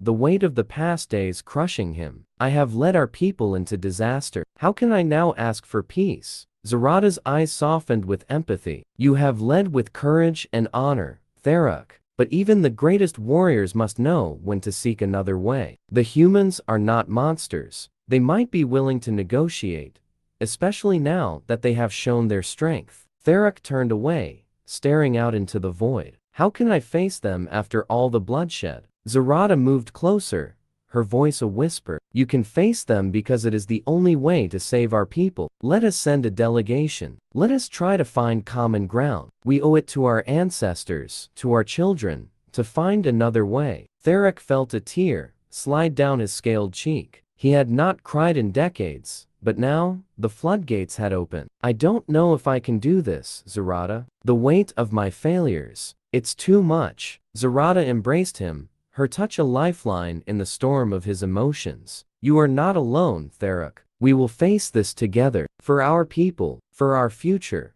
The two stood there, united in their shared pain and hope. As the vastness of space stretched out before them, the possibility of peace flickered like a distant star. It was fragile, uncertain, but it was there. And in that moment, Therak Varn, High Warlord of the Drakvians, found the strength to take the first step towards a new path, one that might lead his people out of the darkness and into a future where they could thrive once more. In the dimly lit chamber beneath the ancient citadel of Dravok Prime, Elder Goru and Elder Varric convened in secrecy. The room, adorned with symbols of their ancient heritage, seemed to hum with the weight of their discussion. The shadows cast by the flickering torches danced on the walls, reflecting the tension in the air. Elder Goru, a seasoned warrior with scales marked by countless battles, broke the silence. Varric, the situation grows dire. Our fleet is decimated, and our people's morale is at an all-time low. We need allies, and we need them now. Elder Varric, his eyes sharp and calculating, nodded slowly. I agree, Goru. The humans have proven to be formidable opponents. We cannot face them alone. Goru leaned in, his voice a whisper. There is one possibility we have yet to explore. The Korans. Varric's eyes widened slightly, a mix of intrigue and caution in his expression. The Korans. Insectoid beings with the hive mentality and unparalleled adaptability. They could be the key to turning the tide, but contacting them is fraught with risks. Goru's gaze hardened. Risky, yes, but necessary. You were our liaison with the Korans in the past. You know their ways better than anyone. Can we convince them to aid us? Varric sighed, the weight of his past interactions with the Korans heavy on his shoulders. The Korans respect strength and cunning. They are not easily swayed by mere words. We must offer them something of value, something that aligns with their interests. Goru's eyes glinted with determination. What do they value, Varric? What can we offer them that would compel them to join our cause? Varric pondered for a moment, his mind racing through his previous dealings with the Korans. The Korans seek resources to expand their hive and ensure the survival of their species. They value territory rich in minerals and organic materials. We have several uninhabited systems that could serve their needs. Goru nodded thoughtfully. If we promise them these systems, will they come to our aid? Can we trust them to keep their end of the bargain? Varric's expression grew stern. The Korans are not known for their loyalty. They operate on pure pragmatism. If we can convince them that aiding us will benefit them more than betraying us, they will stand by us. But we must be prepared for the possibility that they might turn on us if a better offer comes along. Goru leaned back, his mind weighing the options. It's a gamble, but one we might have to take. We cannot afford to lose this war. The future of our people depends on it. Varric placed a reassuring hand on Goru's shoulder. I will reach out to them. I will use my connections and diplomatic skills to persuade them. But we must be prepared for any outcome. Goru met Varric's gaze, a silent understanding passing between them. Do what you must, Varric. Our people are counting on you. As Varric left the chamber, the flickering torchlight cast long shadows on the walls, symbolizing the uncertain path ahead. The fate of the Drakvians now hinged on a delicate negotiation with a potentially treacherous ally. In the depths of space, alliances and betrayals could mean the difference between survival and extinction. The Terran Dominion. Beginnings. Chapter 12.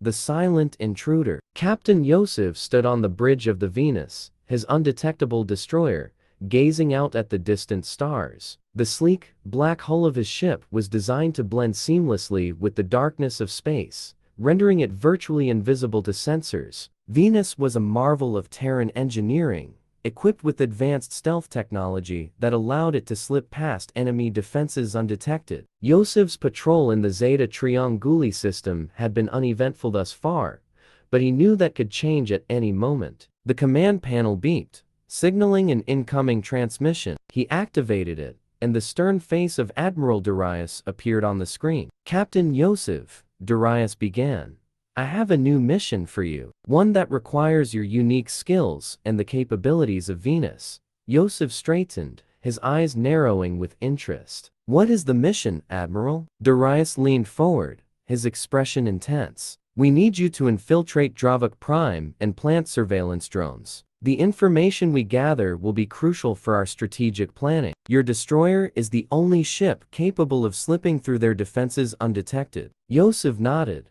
a sense of determination settling over him. Understood, Admiral. When do we depart? Immediately, Darius replied. Time is of the essence. The drones have been prepped and are ready for deployment. Good luck, Captain. The success of this mission could turn the tide of the war. The transmission ended, and Yosef turned to his crew. Prepare for hyperspace jump to Dravik Prime. We have a mission to complete.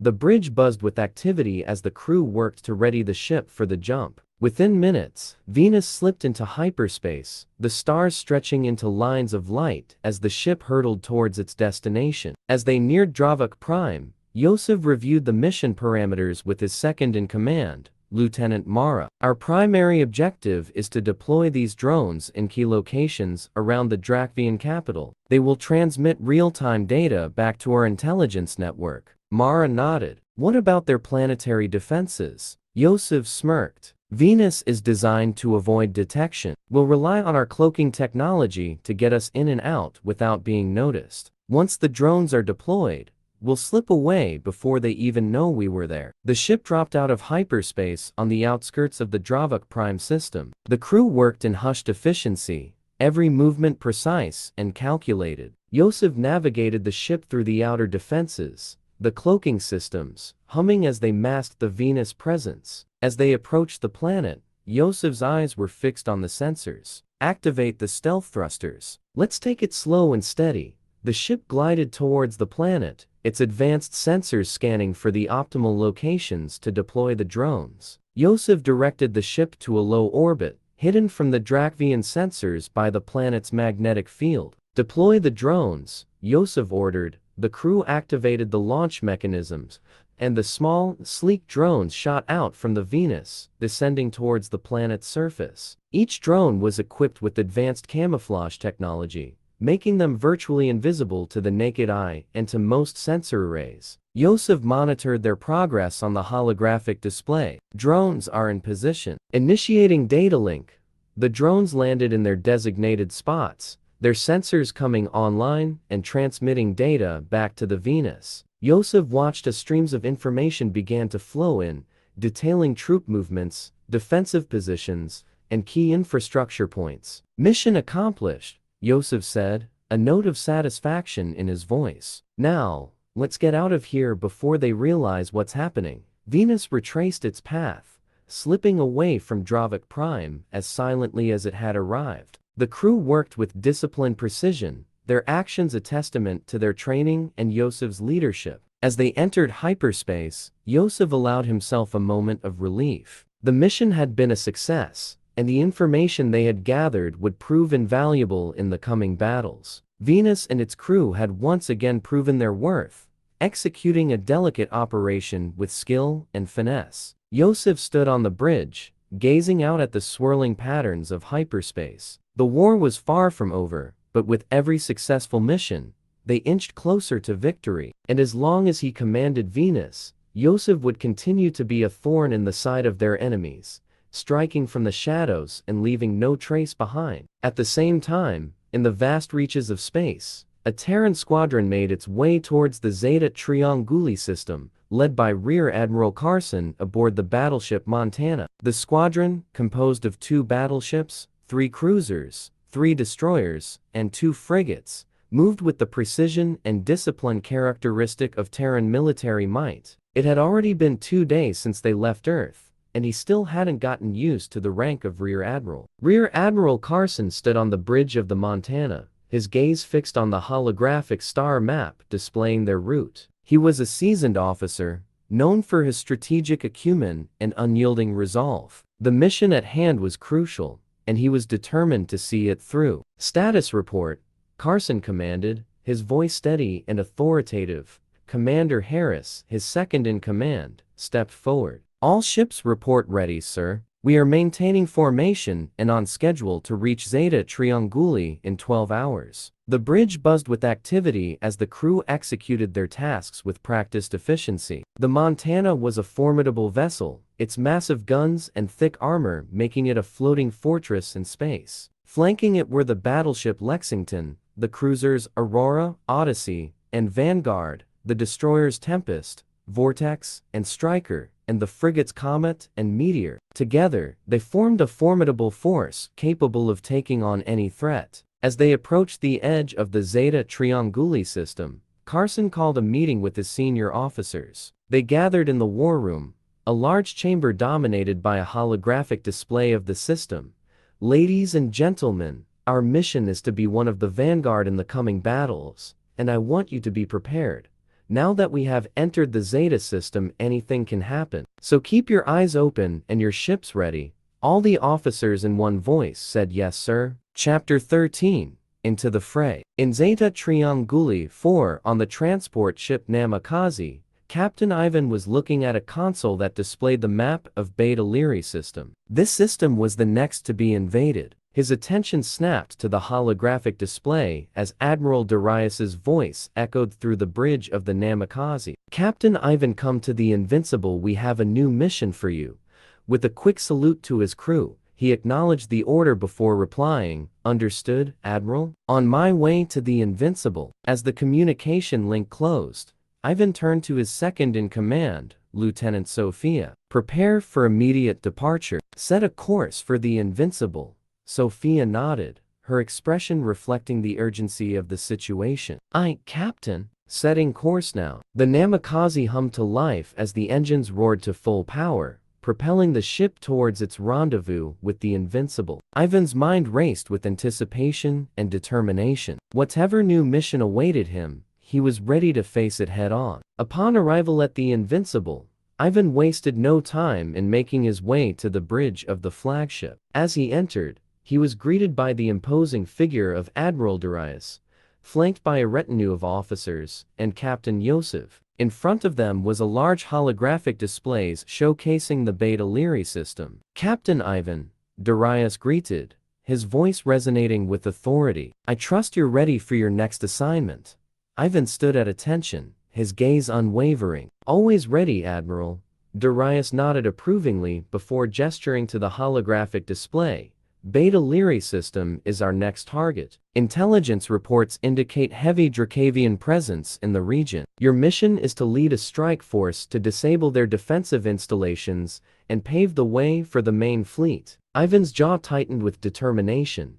Your ride there will be Captain Yosef and the destroyer Venus. Here are all the intelligence reports we received, says Admiral Darius in a solemn voice, handing a tablet to him. Looking at the tablet, Captain Ivan saw the layout of the system, the number of defending satellites, the number of ships, the blind ports of the system. He could see everything. I trust that you will fulfill the mission. You have 2 days at your disposal to formulate a plan. You and Captain Yosef should discuss the mission and come up with a strategy, says Admiral Darius, laughing. Consider it done, Admiral. We'll clear the way for the fleet. With a firm nod from Darius, Ivan turned on his heel and strode out of the bridge, followed by Captain Yusuf, his mind already racing with plans and strategies. Captain Ivan and Captain Yosef found themselves in one of the corridors of the Invincible, the hum of the ship's engines a constant background noise. My name is Ivan, he says while extending his hand in front of Yosef. Nice to meet you. The pleasure is mine, says Yosef, smiling while taking his hand. Your fame precedes you. So, Captain Yosef, Ivan began, leaning against a wall with a casual air. Looks like we've got ourselves quite the mission ahead of us. Yosef nodded, his expression serious. Indeed, Captain Ivan. Beta Lyrae system won't be an easy nut to crack, especially with those Drakvian defenses. Ivan glanced down at the tablet in his hand, studying the data once more. Seems like they've fortified every inch of that system. But you know what they say, the tougher the challenge, the sweeter the victory. Yosef cracked a grin, his eyes lighting up with a hint of excitement. Couldn't agree more, Captain. And with the two of us leading the charge, those Drakvians won't know what hit them. Ivan chuckled, a sense of camaraderie forming between them. That's the spirit, Yosef. Together, we'll make quick work of those defenses and pave the way for the main fleet. Let's go. We'll have to come up with something, says Ivan. I have no doubt that we will do it, says Yosef. 2 days had passed in a blur of planning, strategizing, and briefings. Now, as the Venus approached the outskirts of the Beta Lyrae system, Captain Ivan and Captain Yosef stood side by side on the bridge, their gaze fixed on the swirling vortex of hyperspace ahead. Here we go, Ivan murmured, his voice tinged with anticipation. Yosef nodded, his hands clasped behind his back as he watched the display. Time to see if all our planning pays off. As the Venus slipped through the void of space, its cloaking systems shimmering with energy, Yosef couldn't help but feel a surge of anticipation. The mission ahead would test their skills again, but he was confident in his crew's abilities. Their destination loomed in the distance, a cluster of planets and moons guarded by a network of Drakvian defense satellites. Ivan and Yosef exchanged a silent nod, their resolve unwavering as they prepared to engage the enemy. With that, the two captains sprang into action, coordinating their forces with precision and skill. The destroyer Venus darted through the void, its stealth systems cloaking it from enemy detection as it closed in on the first target. Captain, Lieutenant Mara spoke up, her voice tinged with urgency. Enemy sensor activity detected on the outer fringes of the system. They're scanning for intruders. Yosef's jaw tightened with determination. Maintain course, but keep us at a safe distance. We don't want to risk detection until we're ready to strike.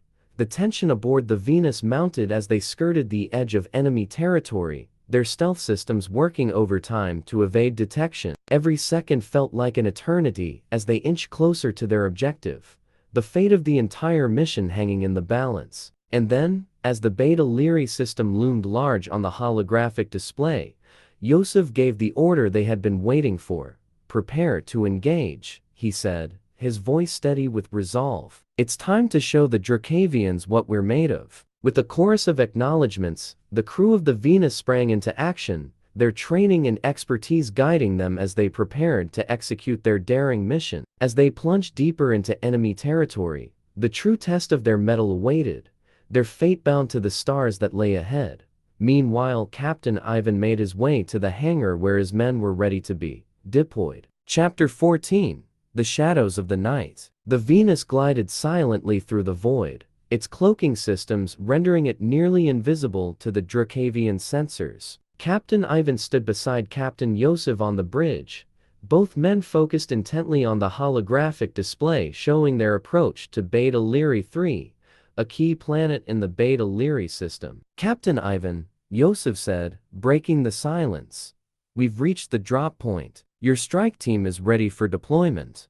Ivan nodded, his expression resolute. "Understood, Captain Yosef. Thank you for getting us this far. We'll take it from here." Yosef extended his hand, and Ivan shook it firmly. "Good luck down there, Ivan. We'll be ready to provide support if you need it." With a final nod, Ivan turned and made his way to the deployment bay, where his strike team was assembled. Clad in their advanced combat armor, each member of the team checked their weapons and gear one last time. The atmosphere was tense, but there was also a palpable sense of determination. "All right, team," Ivan addressed them, his voice steady and authoritative. "We're about to make our descent onto Beta Lyrae 3. Our mission is to disable the planetary defense grid and secure a foothold for our forces. Stay sharp, stick to your training, and we'll get through this." The team responded with a chorus of affirmations. Ivan stepped into the drop pod, the rest of the team following suit. The hatch sealed with a hiss, and the pod detached from the Venus, plummeting towards the planet below. While the small ship made its descent through the atmosphere, it shook very violently. "Okay guys, just like last time, stay in formation and follow the plan, and we'll all get home safe and sound," Captain Ivan says while doing his equipment check. The descent was swift and jarring, the pod shaking violently as it entered the planet's atmosphere. "Brace for impact," Ivan shouted over the comms, gripping the handles inside the pod. The team members followed suit, their faces set in grim determination. The pod crashed into the surface with a bone-rattling jolt. The hatch blew open, and Ivan led his team out into the harsh terrain of Beta Lyrae 3. The sky above was dark, filled with ominous clouds, and the landscape was a mix of jagged rocks and sparse vegetation. In the distance, the glow of the Drakvian defense installations could be seen. "Move out," Ivan ordered, motioning for his team to follow. They advanced quickly, using the rugged terrain for cover. Their target was a heavily fortified bunker housing the main control center for the planetary defense grid. As they approached the bunker, they encountered their first resistance, a patrol of Drakvian soldiers. Ivan signaled for his team to take up positions, and they engaged the enemy with precision and efficiency. The Drakvians were caught off guard, and within moments, the patrol was neutralized. "Good work," Ivan said, leading his team towards the bunker. "Stay alert. We're not done yet." They reached the bunker entrance, a massive, reinforced door. Ivan placed a breaching charge on the door, and the team took cover as it exploded inward. They stormed the bunker, encountering fierce resistance from the Drakvian soldiers inside. The confined space made for brutal close-quarters combat, but Ivan and his team fought with relentless determination. "Target the control room," Ivan shouted over the din of battle. "We need to disable those defenses." Pushing forward, they fought their way through the bunker, finally reaching the control room. "Johnny, do your thing," says Captain Ivan in a serious voice.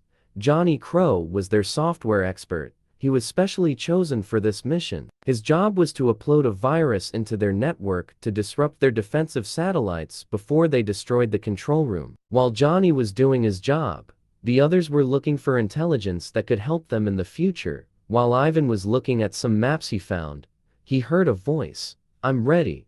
These bastards won't be able to do anything with those satellites," Johnny says, laughing. "Okay, guys. We're ready here." Ivan's voice rang through their intercom. Ivan's demolitions expert cammed forward and set the charges on the control console, while the rest of the team maintained their defensive positions. The charges detonated, sending sparks and debris flying as the control systems were destroyed. "Defense grid is down," the demolitions expert confirmed. "Good," Ivan replied. "Now, let's get out of here before reinforcements arrive." As Captain Ivan and his team battled on the surface of Beta Lyrae 3, the destroyer Venus was hard at work in orbit. Captain Yosef stood on the bridge, overseeing the delicate operation of laying mines throughout the Beta Lyrae system. "Deploy the first set of mines near the jump points," Yosef ordered, his eyes fixed on the holographic map of the system. "We need to ensure any incoming Drakvian reinforcements." The crew of the Venus worked swiftly and efficiently. Automated drones were dispatched from the destroyer's bays, each carrying a deadly payload of proximity mines. These mines were designed to detect and target enemy ships, unleashing devastating explosions upon contact. As the drones spread out across the system, Yosef monitored their progress closely. "Set the mines to stealth mode," he instructed. "We don't want the Drakvians detecting them until it's too late, Captain." The tactical officer responded, inputting the necessary commands. The drones activated their cloaking devices, rendering the mines invisible to enemy sensors. "Captain, we've received word from the ground team," the communications officer reported. "Captain Ivan and his team have disabled the planetary defense grid." Yosef allowed himself a brief smile of satisfaction. "Excellent. That should make our job a bit easier. Continue with the mine deployment. We need to cover all strategic points in the system." The Venus moved gracefully through the void, its drones spreading out in a carefully orchestrated pattern. Mines were placed near asteroid belts, planetary orbits, and key navigational routes. The goal was to create a deadly web that would ensnare any Drakvian ships attempting to reinforce their positions or launch a counterattack. As the last of the mines were deployed, Yosef turned his attention to the tactical display. "How are we looking?" "All mines are in position and operational, Captain," the tactical officer replied. "Stealth mode is active, and they're primed to detonate upon detecting Drakvian vessels." "Good," Yosef said, nodding. "Now we wait. Inform Captain Ivan that our trap is set. Any Drakvians entering the system will be in for a nasty surprise." Back in the bunker, Venus has completed the mine deployment, Ivan informed his team. "We're not out of the woods yet, but this will give us a significant advantage.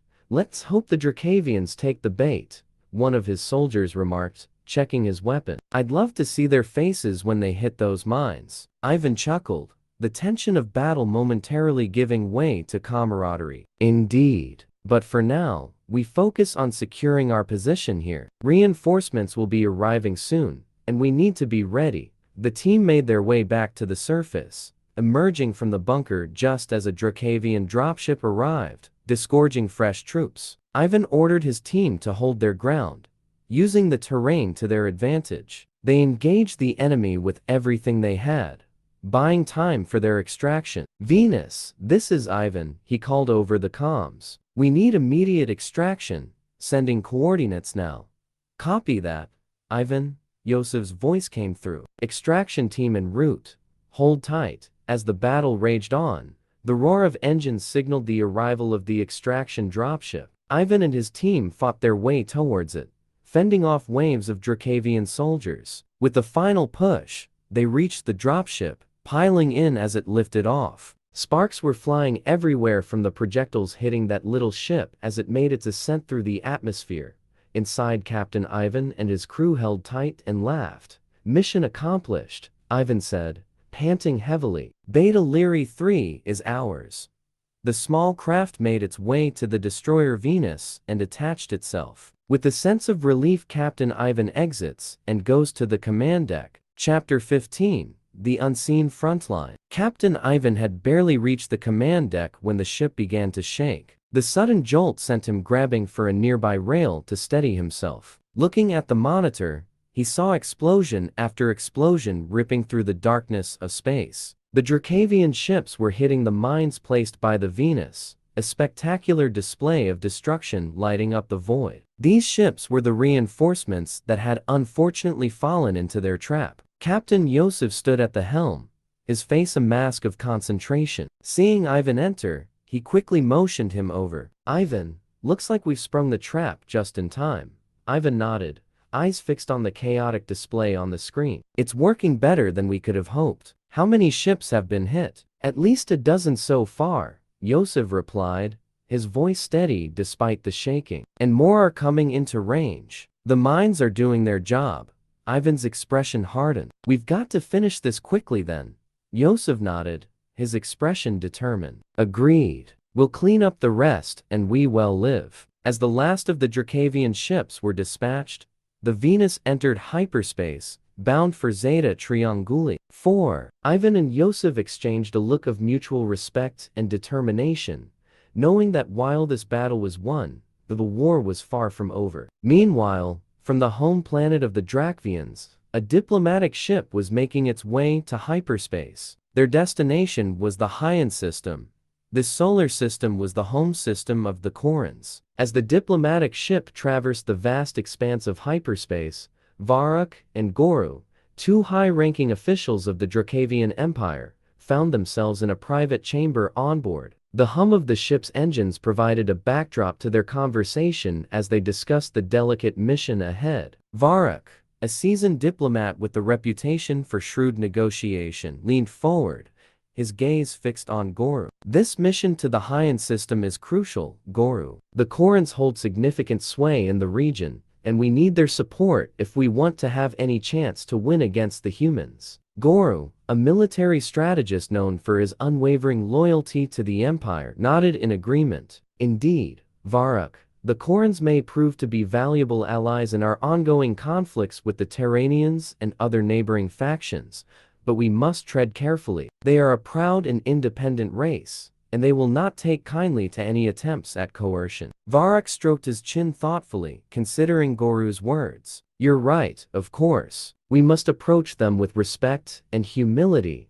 offering them incentives that align with their own interests, technological advancements, and perhaps even access to our military resources. Goru nodded in approval. Agreed. And we must also be prepared for any potential obstacles. The Hyan system is known for its treacherous asteroid fields and unpredictable gravitational anomalies. Our navigational systems will need to be calibrated accordingly. Goru clasped Varuk's forearm in a gesture of solidarity. Together, we will ensure that we will be successful. With their plans laid out and their resolve firm, Varuk and Goru turned their attention back to the task at hand, ready to face whatever challenges awaited them in the Hyan system. 2 days later in the Zorgan system, the diplomatic ship made its descent through the atmosphere of the planet Zor. The ship was descending slowly until it touched the ground. The door opens and 10 individuals come out.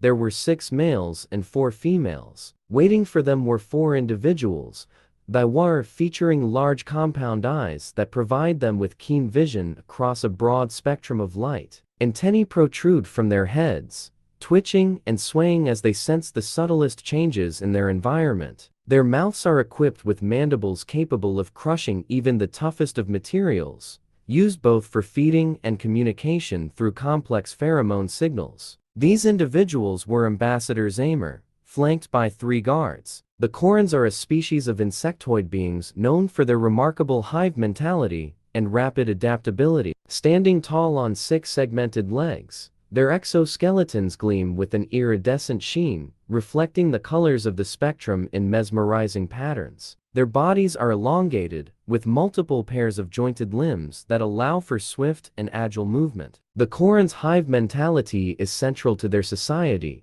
with each individual playing a specialized role within the collective. From workers and warriors to engineers and diplomats, every Koran contributes to the greater good of the hive. This collective consciousness allows them to communicate and coordinate seamlessly, making them formidable allies or adversaries depending on the circumstances. Varrock steps forward and speaks in a friendly voice. "Greetings, honored representatives of the Korans," Varrock said, his voice echo. "I am Varrock, ambassador of the Drakvian Empire. It is an honor to meet you." The Koran delegation came closer, their insectoid forms moving with a graceful fluidity. At the forefront was Zamer, their appointed leader, his antennae twitching with curiosity as he surveyed his surroundings. "Greetings, Ambassador Varrock," Zamer replied, his voice buzzing with a faint hum. "We appreciate that you came all the way here. We extend our sincerest gratitude for this opportunity to engage in diplomatic discourse." Varrock nodded respectfully. "The pleasure is ours, Zamer. We have much to discuss, and I believe our 2 species have the potential for a mutually beneficial relationship."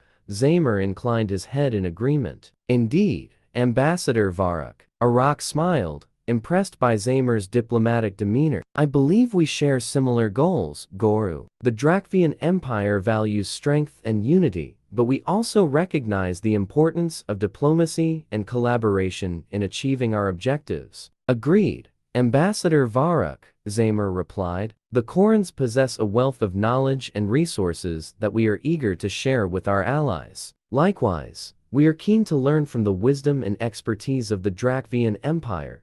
Please follow me," says Zamer while pointing with his hand towards the entrance of the palace. With that, the 2 delegations entered inside. In the meantime, the bustling spaceport in the Zeta Trianguli system was a hive of activity. Ships of various classes and sizes were being prepped for launch, their hulls gleaming under the artificial lights. The air was filled with the hum of engines, the clanking of machinery, and the voices of countless personnel as they worked tirelessly to prepare the fleet for the upcoming invasion of the Beta Lyrae system. Rear Admiral Carson stood on the bridge of the battleship Montana, his gaze fixed on the vast expanse of space beyond the viewports. Beside him, General Meng and Admiral Darius discussed the final details of the mission, their expressions serious and focused. "All ships report ready, Captain," his second-in-command said, glancing at the tactical display. "We're just waiting for the final go-ahead from Admiral Darius."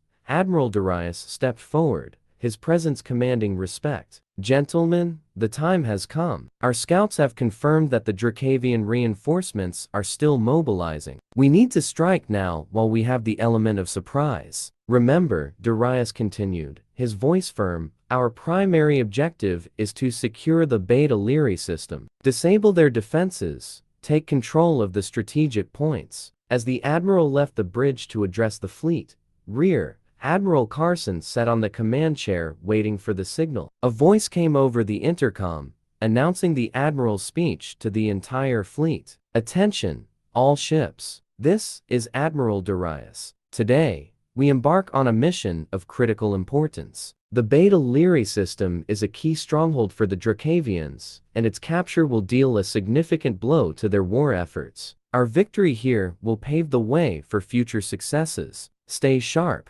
stay focused, and fight with honor. May the stars guide us to victory." The bridge crew erupted in cheers, their spirits bolstered by the Admiral's words. Carson felt a surge of pride and determination. "You heard the Admiral," he said, addressing his crew. "Let's show them what we're capable of." The fleet began to mobilize, engines roaring to life as ships formed up in precise formations. The battleship Montana led the vanguard, its sleek hull cutting through the void like a knife. Behind it, a formidable array of dreadnoughts, aircraft carriers, battleships, cruisers, destroyers, and corvettes followed in perfect synchronization. As the fleet transitioned to hyperspace, the stars outside the viewport stretched into elongated streaks of light, creating a mesmerizing tunnel effect. The journey to the Beta Lyrae system would be swift, thanks to the advanced engines installed on each vessel. Chapter 16: The Meeting of Minds. The Grand Hall of the Koran Palace was a testament to their advanced and artistic civilization. The walls shimmered with a bioluminescent glow,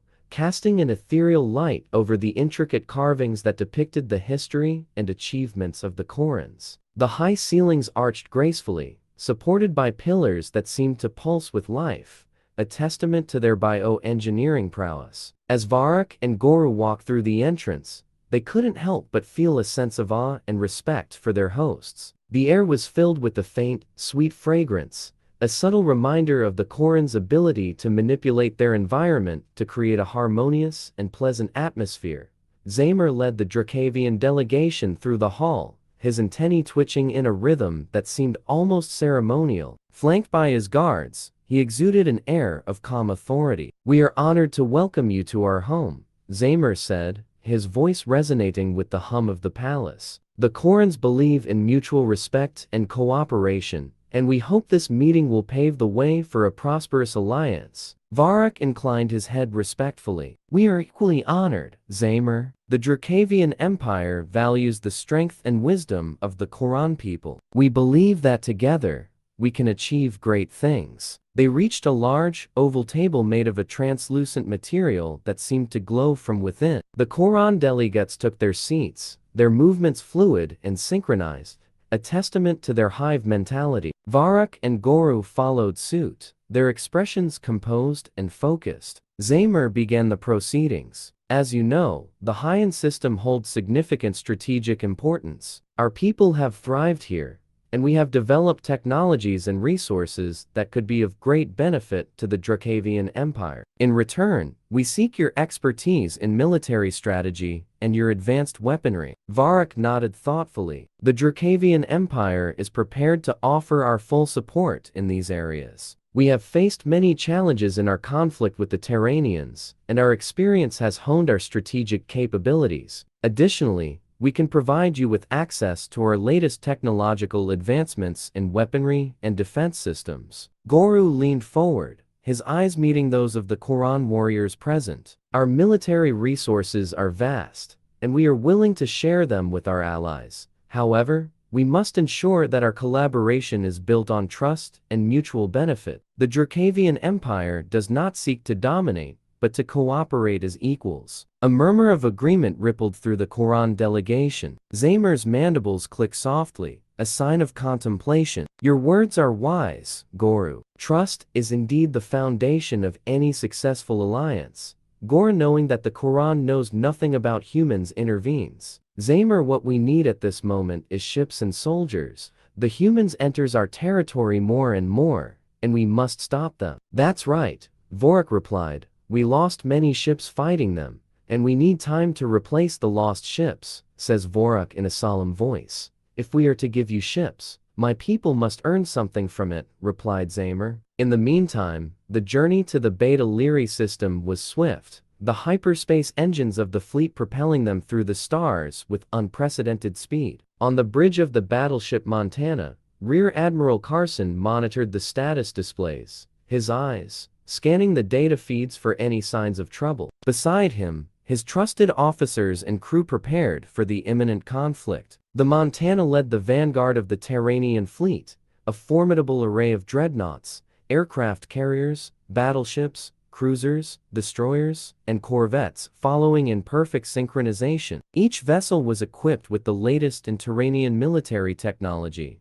their weapons primed and ready for battle. As they approached the Beta Lyrae system, the fleet dropped out of hyperspace, the stars outside the viewports returning to their normal pinpoints of light. The tactical display lit up with the positions of the Drakvian defenses, an array of ships and space stations, their weapons systems active and scanning for threats. Admiral Darius's voice came over the fleet-wide channel, calm and authoritative. "All ships, this is Admiral Darius. We have arrived at Beta Lyrae. Our objective is clear.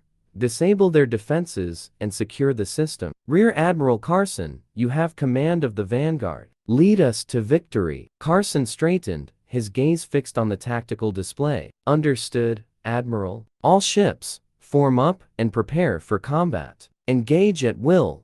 The Montana surged forward, its engines roaring as it led the charge. Behind it, the fleet followed, their formations tight and disciplined. The Drakvian defenses opened fire, a barrage of energy beams and missiles streaking towards the Terranian ships. "Shields up," Carson ordered. "Return fire." The Montana's advanced shielding systems absorbed the initial impact, the energy dispersing harmlessly across the ship's surface. The battleship's heavy cannons roared to life, sending a salvo of plasma bolts and railgun projectiles towards the Drakvian ships. Explosions rippled through the enemy formations as the Terranian firepower found its marks. "Focus on their command ships," Carson instructed. "Take out their leaders and the rest will fall into disarray." The Montana's targeting systems locked onto a Drakvian dreadnought, its massive silhouette dominating the tactical display. Carson watched as the ship's railguns charged, their magnetic fields building to launch projectiles at near-light speeds.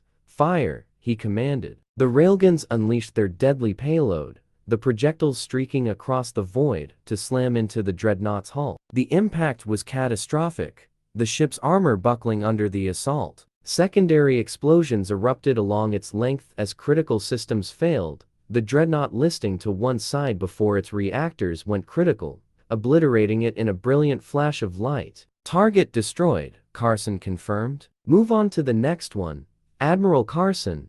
We're detecting a significant energy buildup in the central station," the tactical officer reported. "It looks like they're preparing to activate a super weapon." Carson's eyes narrowed. "We can't let that happen. All ships, concentrate fire on the central station. We need to disable it before they can bring that weapon online." The fleet shifted its focus, the combined firepower of the Terranian ships converging on the central station. The Montana's heavy cannons and missile launchers unleashed a relentless barrage, the station's shields flickering and failing under the sustained assault. "Status on the station?" Carson demanded. "Shields are down, but they're still powering up the weapon," the tactical officer replied. "We need to hit their power core." Carson nodded. "All ships, target the station's power core. Give it everything you've got." The Montana's targeting systems locked onto the station's core, its cannons and railguns cycling for maximum firepower. The battleship unleashed a final, devastating salvo, the projectiles and plasma bolts punching through the station's armor to strike the core. The resulting explosion was immense, the station tearing itself apart in a chain reaction of energy discharges. The shockwave rippled through the battlefield, scattering debris and disrupting the remaining Drakvian ships. "Central station is neutralized," the tactical officer confirmed. "The remaining Drakvian ships are retreating." Carson allowed himself a brief moment of satisfaction. "Well done, everyone. Secure the area and prepare for any counterattacks. We need to hold this position until reinforcements arrive." As the fleet began to regroup and assess the aftermath of the battle, Carson turned his gaze to the stars beyond the viewports. The capture of the Beta Lyrae system was a significant victory. Now, all that is left is for the ground troops to land on the planets. If you liked this video, please give it a like and share. Thank you. Chapter 17.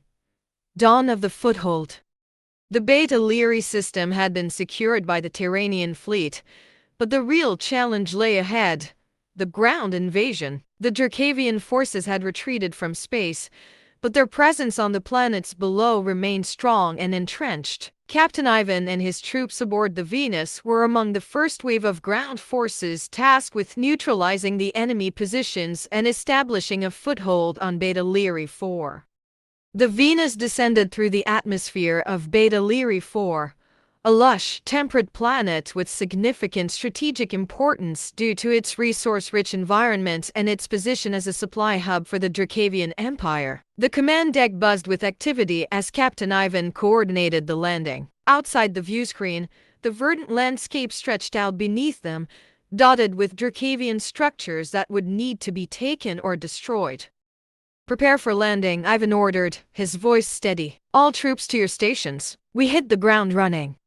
The ship shuddered slightly as it broke through the lower atmosphere, the landing thrusters firing to slow their descent. In the deployment bays, soldiers checked their gear and finalized their preparations, their faces set with grim determination. Lieutenant Harris, Ivan's second in command, moved among the troops, offering words of encouragement and ensuring everyone was ready for the fight ahead. "Captain, all units report ready," Harris said, joining Ivan on the command deck. Ivan nodded, his expression hardened. "Good. Let's show them what we're made of. Begin the landing sequence." The Venus touched down with a controlled thud, its landing gear sinking slightly into the soft soil. The deployment ramps lowered, and the troops surged forward, their armored forms gleaming in the daylight. Hover tanks and mobile artillery followed, their engines humming with power as they rumbled down the ramps. "Move out," Ivan commanded. "Secure the perimeter and advance on the primary targets. We need to take those installations and establish a forward base." The troops fanned out in disciplined formations, their movements precise and coordinated. Ivan led the way, his pulse rifle at the ready. They advanced through the dense foliage, the sounds of the forest blending with the hum of their equipment. Drones buzzed overhead, scouting ahead and relaying real-time data to their HUDs. As they approached the first Drakvian outpost, Ivan signaled for the troops to halt. The outpost was a formidable structure, its defenses bristling with automated turrets and energy shields. "Harris, take a squad and flank from the west," Ivan ordered. "We'll draw their fire from the front." "Understood, Captain," Harris replied, motioning for a group of soldiers to follow him. Ivan signaled the rest of the troops to move forward. "On my mark, go!" The Terranian forces surged forward, their weapons blazing. Energy beams and plasma bolts lit up the battlefield as they engaged the Drakvian defenders. The automated turrets whirred to life, spitting lethal projectiles at the advancing troops. "Shields up!" Ivan shouted, activating his personal energy shield. The translucent barrier flared to life, deflecting incoming fire. The troops pressed on, their shields absorbing the brunt of the attacks. Ivan's rifle spat bolts of energy, each shot finding its mark with deadly precision. The Drakvian defenders fought fiercely, but the Terranian forces were relentless. "Harris, status?" Ivan called over the comm. "We're in position, Captain," Harris replied, moving to disable the turrets. Explosions rocked the outpost as Harris's squad hit the turrets with concentrated fire. The defensive emplacements sputtered and went dark, their control circuits fried. "Turrets are down," Harris confirmed. "Push forward," Ivan ordered. "Take the command center." The troops surged ahead, breaching the outpost's perimeter and storming the command center. Drakvian soldiers fell back, their resistance crumbling under the relentless assault. Ivan led the charge, his rifle blazing as he cleared a path through the defenders. They reached the command center, a heavily fortified structure at the heart of the outpost. Ivan's troops set charges on the main door, blowing it open with a deafening explosion. They stormed inside, securing the control room and subduing the remaining defenders. "Command center secured," Ivan reported. "Set up defensive positions and prepare for counterattacks. We need to hold this outpost until reinforcements arrive." The troops moved quickly, fortifying their positions and deploying automated turrets to cover the approaches. Medics tended to the wounded, while engineers worked to integrate the outpost systems with their own. "Captain Ivan, this is Admiral Darius," come the voice over the comms. "Excellent work on securing the outpost. Reinforcements are en route, but you must hold your position at all costs. The Drakvians will not let this planet go without a fight." "Understood, Admiral," Ivan replied. "We'll be ready." Outside, the sun was beginning to set, casting long shadows over the battlefield. The Terranian troops dug in, setting up defensive positions and preparing for the inevitable counterattack. The air was tense with anticipation, the silence broken only by the hum of machinery and the distant calls of alien wildlife. As night fell, the first signs of the Drakvian counterattack began to appear. Scout drones detected movement in the forest, and the sensors lit up with multiple contacts incoming. Ivan shouted, "All units, prepare for engagement." The Drakvian forces hit the Terranian defenses with a ferocity that belied their earlier retreat. Waves of infantry, supported by hover tanks and artillery, surged towards the outpost. The night was lit up by the exchange of energy bolts, plasma bursts, and tracer fire as the two sides clashed. "Hold the line!" Ivan shouted over the din of battle. "Don't let them breach our defenses." The automated turrets and heavy weapons emplacements poured fire into the advancing Drakvians, mowing down waves of attackers. But for every enemy soldier that fell, more seemed to take their place. "Captain, we're being overrun on the east flank," Harris reported, his voice strained. "We need reinforcements." "Hold your position, Harris," Ivan replied, his voice firm. "I'm sending a squad to support you." The battle raged on. The outpost's defenses strained to their limits. Ivan moved through the lines, directing fire and coordinating the defense. The Drakvians fought with a tenacity born of desperation, but the Terranian troops held their ground. "Captain, this is Sergeant Cole on the west flank. We're holding, but we've taken heavy casualties. We can't hold much longer without support." Just as the situation seemed dire, the sky lit up with the arrival of Terranian dropships. Reinforcements poured out, their weapons blazing as they joined the fray. The fresh troops bolstered the defenses, pushing back the Drakvians with renewed vigor. "Reinforcements have arrived," Ivan announced, a note of relief in his voice. "Let's finish this." The combined firepower of the Terranian forces began to take its toll on the Drakvian attackers. The enemy's advance slowed, then faltered, and finally broke. The surviving Drakvian forces retreated into the forest, leaving the battlefield littered with the wreckage of their assault. "All units hold your positions and maintain a defensive perimeter," Ivan ordered. "We've won this round, but the battle is not over." As the dawn broke over Beta Lyrae 4, the Terranian forces regrouped and began the arduous task of securing the area. Medics moved through the ranks, tending to the wounded, while engineers fortified the defenses and repaired damaged equipment. Ivan stood at the edge of the outpost, looking out over the battlefield. The price of their victory had been high, but they had held their ground. The capture of Beta Lyrae 4 was a significant step in their campaign, but he knew there would be more battles to come. "Captain Ivan, you and your troops have done an outstanding job," Admiral Darius's voice came over the comms. "The reinforcements will continue to secure the planet, and will begin setting up a permanent base here. You've earned a rest, but stay vigilant. The Drakvians won't give up easily." "Thank you, Admiral," Ivan replied. "We'll be ready for whatever comes next." As the Terranian forces solidified their hold on Beta Lyrae 4, Ivan allowed himself a moment of reflection. The invasion had been a success, but the war was far from over. With the Drakvian Empire still a formidable opponent, every victory was just another step in a long and arduous journey.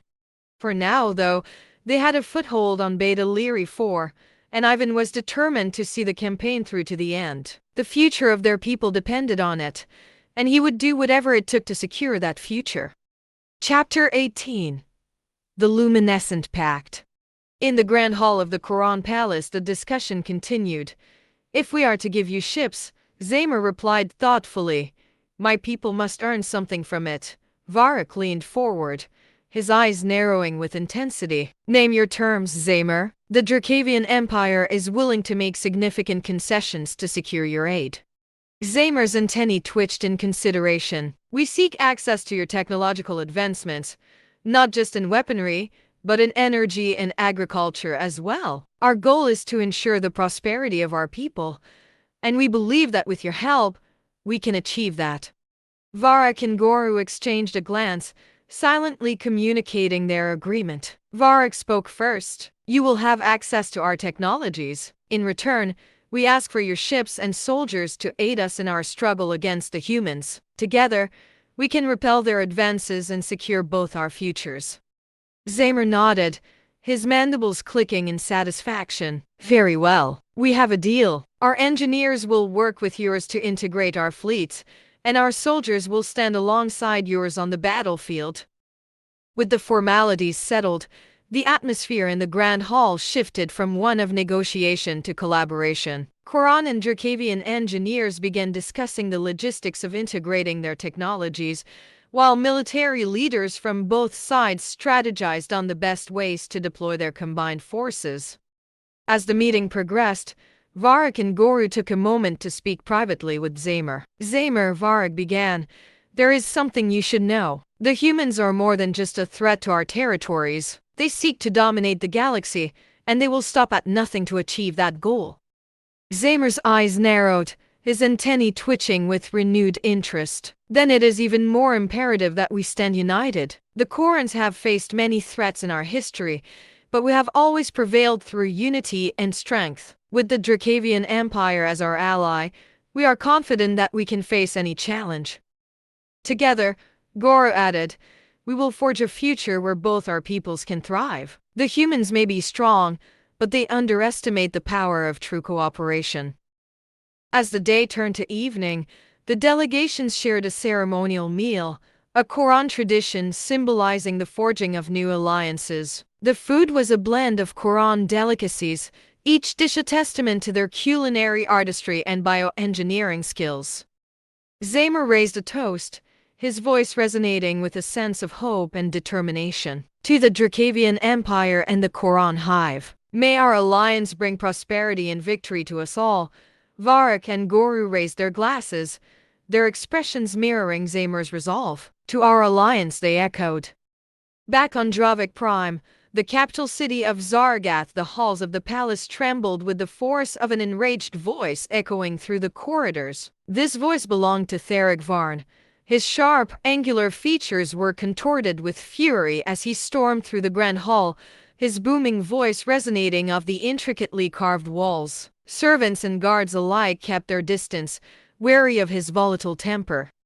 "They went without my knowledge," Theric roared, his eyes blazing with anger. "Goru and Varric have overstepped their bounds. An alliance with the Korans, how could they proceed without consulting me?" The ornate doors to the council chamber flew open as Theric entered, his presence dominating the room. The assembled council members, a mix of military leaders and political advisors, turned their attention to him, sensing the storm brewing in his wake. One of the council members, a seasoned diplomat named Elara, stood to address him. "Theric, please, calm yourself. This alliance is meant to strengthen our position against the humans." Goru and Varric acted in what they believed was the best interest of the Empire. Theric's glare could have melted steel. "The best interest of the Empire? Without consulting the council? Without consulting me? This is an affront to our authority." General Kale, a respected military strategist, stepped forward, his voice steady. "Theric, I understand your frustration, but we must look at the broader picture. The Korans are powerful allies, and their resources could turn the tide in our favor." Theric slammed his fist onto the table, the force rattling the holographic displays. "We need no allies. The Drakvian Empire has stood strong on its own for centuries. We do not bend to the will of others, nor do we seek their help like beggars." Ilara raised a hand, her tone soothing yet firm. "Theric, times have changed. The human threat is unlike any we have faced before. Their relentless expansionism and advanced technology pose a significant danger. The alliance with the Korans is a strategic move to ensure our survival and dominance." Theric's eyes narrowed, his anger simmering just below the surface. "Survival? Dominance? We are Drakvians. We do not cower in fear or rely on others to fight our battles." A tense silence filled the chamber as Theric's words hung in the air. The council members exchanged worried glances, aware of the precariousness of the situation. Theric's influence was substantial, and his opposition to the alliance could lead to internal strife. Ilara stepped closer, her voice low but resolute. "Theric, Think of the Empire. Think of our people. This alliance is not a sign of weakness. It is a testament to our wisdom and adaptability. We must evolve to survive, and sometimes that means forging bonds with those who can help us achieve our goals. Theric stared at her, his gaze intense. For a moment, it seemed as if he might lash out again, but then something shifted in his expression. The fire in his eyes dimmed slightly, replaced by a calculating look. "Very well," he said slowly, his voice a dangerous calm. "I will not oppose this alliance outright. But mark my words, Elara, Goru and Varric will answer for their actions. And if this alliance fails, the responsibility will rest squarely on their shoulders." With that, Theric turned and strode out of the chamber, leaving a heavy silence in his wake. The council members exchanged relieved glances, though the tension remained palpable. Elara exhaled softly, her shoulders relaxing. "We must tread carefully," she said to the assembled council. "Theric's opposition is not to be taken lightly. We need to ensure that this alliance with the Korans is successful and beneficial to our empire." General Kale nodded in agreement. "Indeed, we must make every effort to integrate the Koran forces and technology seamlessly with our own. The success of this alliance could very well determine the outcome of our struggle against the humans." As the council members resumed their discussions, a sense of urgency permeated the room. The future of the Drakvian Empire hung in the balance, and the path forward was fraught with challenges. The alliance with the Korans offered hope, but it also brought uncertainty and the potential for internal conflict. And in the shadows of the Grand Palace, Theric Varn watched and waited, his mind already plotting his next move. In the Beta Lyrae 4 system, the command center of the battleship Montana hummed with the activity of a focused and determined crew. Admiral Darius stood at the center of the room, a holographic map of the sector displayed before him. The blue and red icons representing allied and enemy forces pulsed with the steady rhythm of the ship's systems. Admiral Darius had just received a high-priority report from the Intelligence Division. This report, transmitted from spy satellites strategically placed in low orbit around Dravik Prime, held crucial information. As he read the contents, his brows furrowed in concentration, his mind processing the implications of the intercepted communications. The report detailed a series of conversations between high-ranking Drakvian officials, revealing discussions about a potential alliance with the Korans. The thought of the Drakvian Empire gaining an ally as the Korans was a disturbing development. General Mang, Darius called, his voice steady but urgent. "Look at this." Darius handed him the report. "Read this. We have intercepted communications from Dravik Prime. The Drakvians are discussing an alliance with the Korans." Meng's eyes scanned the report quickly. As he absorbed the information, his jaw tightened. "This could complicate our plans significantly. We have to send these reports to the command center on Earth. Maybe they will find a solution." Back at the Admiralty on the surface of Beta Lyrae 4, the news of the Drakvian Koran alliance sent shockwaves through the command structure. The atmosphere was tense as Admiral Darius and his top officers convened in the war room, the air heavy with the weight of the latest intelligence. The Grand Hall, a formidable structure of reinforced steel and glass, was abuzz with activity. Tactical displays flickered with real-time data, and the murmur of urgent conversations filled the room. The war room itself was dominated by a large, circular table, around which the key leaders of the Terran Dominion force gathered. Admiral Darius stood at the head of the table, his expression grim as he addressed his assembled officers. "Ladies and gentlemen, our intelligence has confirmed the worst. The Drakvians and the Korans have formed an alliance. This development can pose a threat in this conflict." Gasps and murmurs of concern rippled through the room. Rear Admiral Carson leaned forward, his brow furrowed. "We need to inform the Emperor immediately. He must be aware of this new threat." Darius nodded. "Agreed, Lieutenant. Prepare a secure transmission to the Emperor. He needs to be briefed on this situation."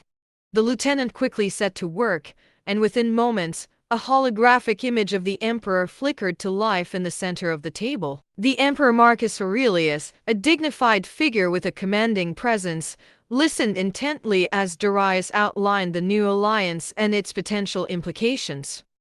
The Emperor's holographic form nodded solemnly. You have my full support, Admiral. Convene the Council immediately and determine our next course of action. The fate of the Alliance depends on our response. With the Emperor's directive clear, Darius turned to his officers. Assemble all the officers. We need to discuss our options and formulate a strategy. Within the hour, the Council of War convened in the Admiralty's main chamber. The room was filled with the most senior military leaders. They took their seats around the large oval table, their expressions serious and focused. Darius stood at the head of the table, flanked by Rear Admiral Carson and General Meng. Council members, we face a grave new threat. The Drakvians and the Korans have allied, and we must respond swiftly and strategically. I propose we seek out new allies of our own. General Meng, a seasoned strategist with a sharp mind, spoke up. Admiral, I suggest we contact the Arax. Their unmatched strategic minds and advanced technology could be invaluable. An alliance with them could turn the tide in our favor. Rear Admiral Carson voiced his agreement. The Arax have the strategic capabilities we need. If we can persuade them to attack the Korans, it would force the Drakvians to divide their focus, weakening their position. Darius nodded, his expression resolute. Very well. We will extend a diplomatic invitation to the Arax. If we are to succeed, we must present a compelling case for their involvement, after which we will inform the Emperor about our strategy. The council members spent the next several hours drafting a detailed proposal, outlining the mutual benefits of an alliance and emphasizing the strategic advantage it would provide. Once the proposal was finalized, Darius authorized the transmission to be sent to the Emperor. Meanwhile, preparations continued on Beta Lyrae 4. The fleet was on high alert, ready to respond to any Drakvian counterattack. Troops trained tirelessly, fortifying their positions and honing their combat skills. The atmosphere was one of determined resolve, each member of the alliance steeling themselves for the battles to come. The imperial palace of the Terran Dominion was a marvel of architecture and design. Its vast halls and chambers echoed with the wisdom of ages past and the ambitions of the present. Towering statues of legendary emperors and heroes lined the corridors, their eyes eternally watching over the empire. In the heart of the palace lay the High Council chamber, where the most critical decisions of the Terran Dominion were made. The High Council chamber was a grand room with vaulted ceilings adorned with intricate frescoes depicting the history of the Dominion. Golden light filtered through stained glass windows, casting a serene glow over the circular table that dominated the center of the room. Around this table sat the members of the High Council, the most trusted advisors and leaders of the empire. Emperor Marcus Aurelius, a figure of regal authority and calm determination, entered the chamber. His presence commanded respect, and the council members rose in acknowledgement. He gestured for them to be seated and took his place at the head of the table. Ladies and gentlemen, the emperor began, his voice resonating with a blend of authority and concern.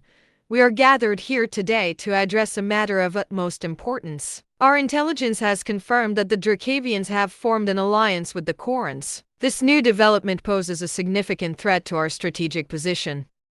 The council members exchanged worried glances. High Admiral Tiberius, a seasoned veteran with a reputation for his unyielding resolve, spoke first. Your Majesty, this alliance between the Drakvians and the Korans could pose a problem. The Korans' advanced bioengineering and the Drakvians' military prowess make for a formidable combination.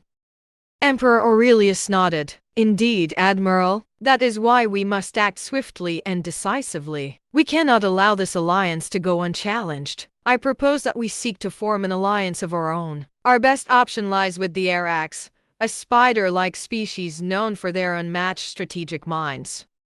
General Cassandra Kane, a brilliant strategist with a keen mind for diplomacy, leaned forward. The Arax have remained neutral thus far, Your Majesty. Convincing them to join our cause will require a compelling argument. We must present them with both the benefits of an alliance and the dangers of remaining neutral. Yes, General Cassandra, I just received a report from the Beta Lyrae system regarding this alliance. Admiral Darius leaked the same thing, Admiral Darius has already composed all the necessary documents with suggestions for the alliance, the Emperor continues, gesturing towards the display. The documents appear, layered with intricate diagrams and detailed annotations. These proposals outline potential benefits, risks, and strategic moves that we must consider. The large display flickers to life, projecting a detailed holographic map of the Beta Lyrae system and strategic alliance documentation. The holographic figures of key planets and military assets rotate slowly, casting a faint blue glow on the faces of those gathered. The room is silent as the council members and military leaders scrutinize the information. General Cassandra steps forward, her gaze fixed on the display. Emperor, we must act swiftly. The Beta Lyrae system's strategic value is immense. If we secure this alliance, it will bolster our position significantly. The Emperor's eyes narrow as he looks around the room. We cannot afford to lose this opportunity. As the council members and military leaders disperse to carry out their orders, the Emperor turns back to the display, deep in thought.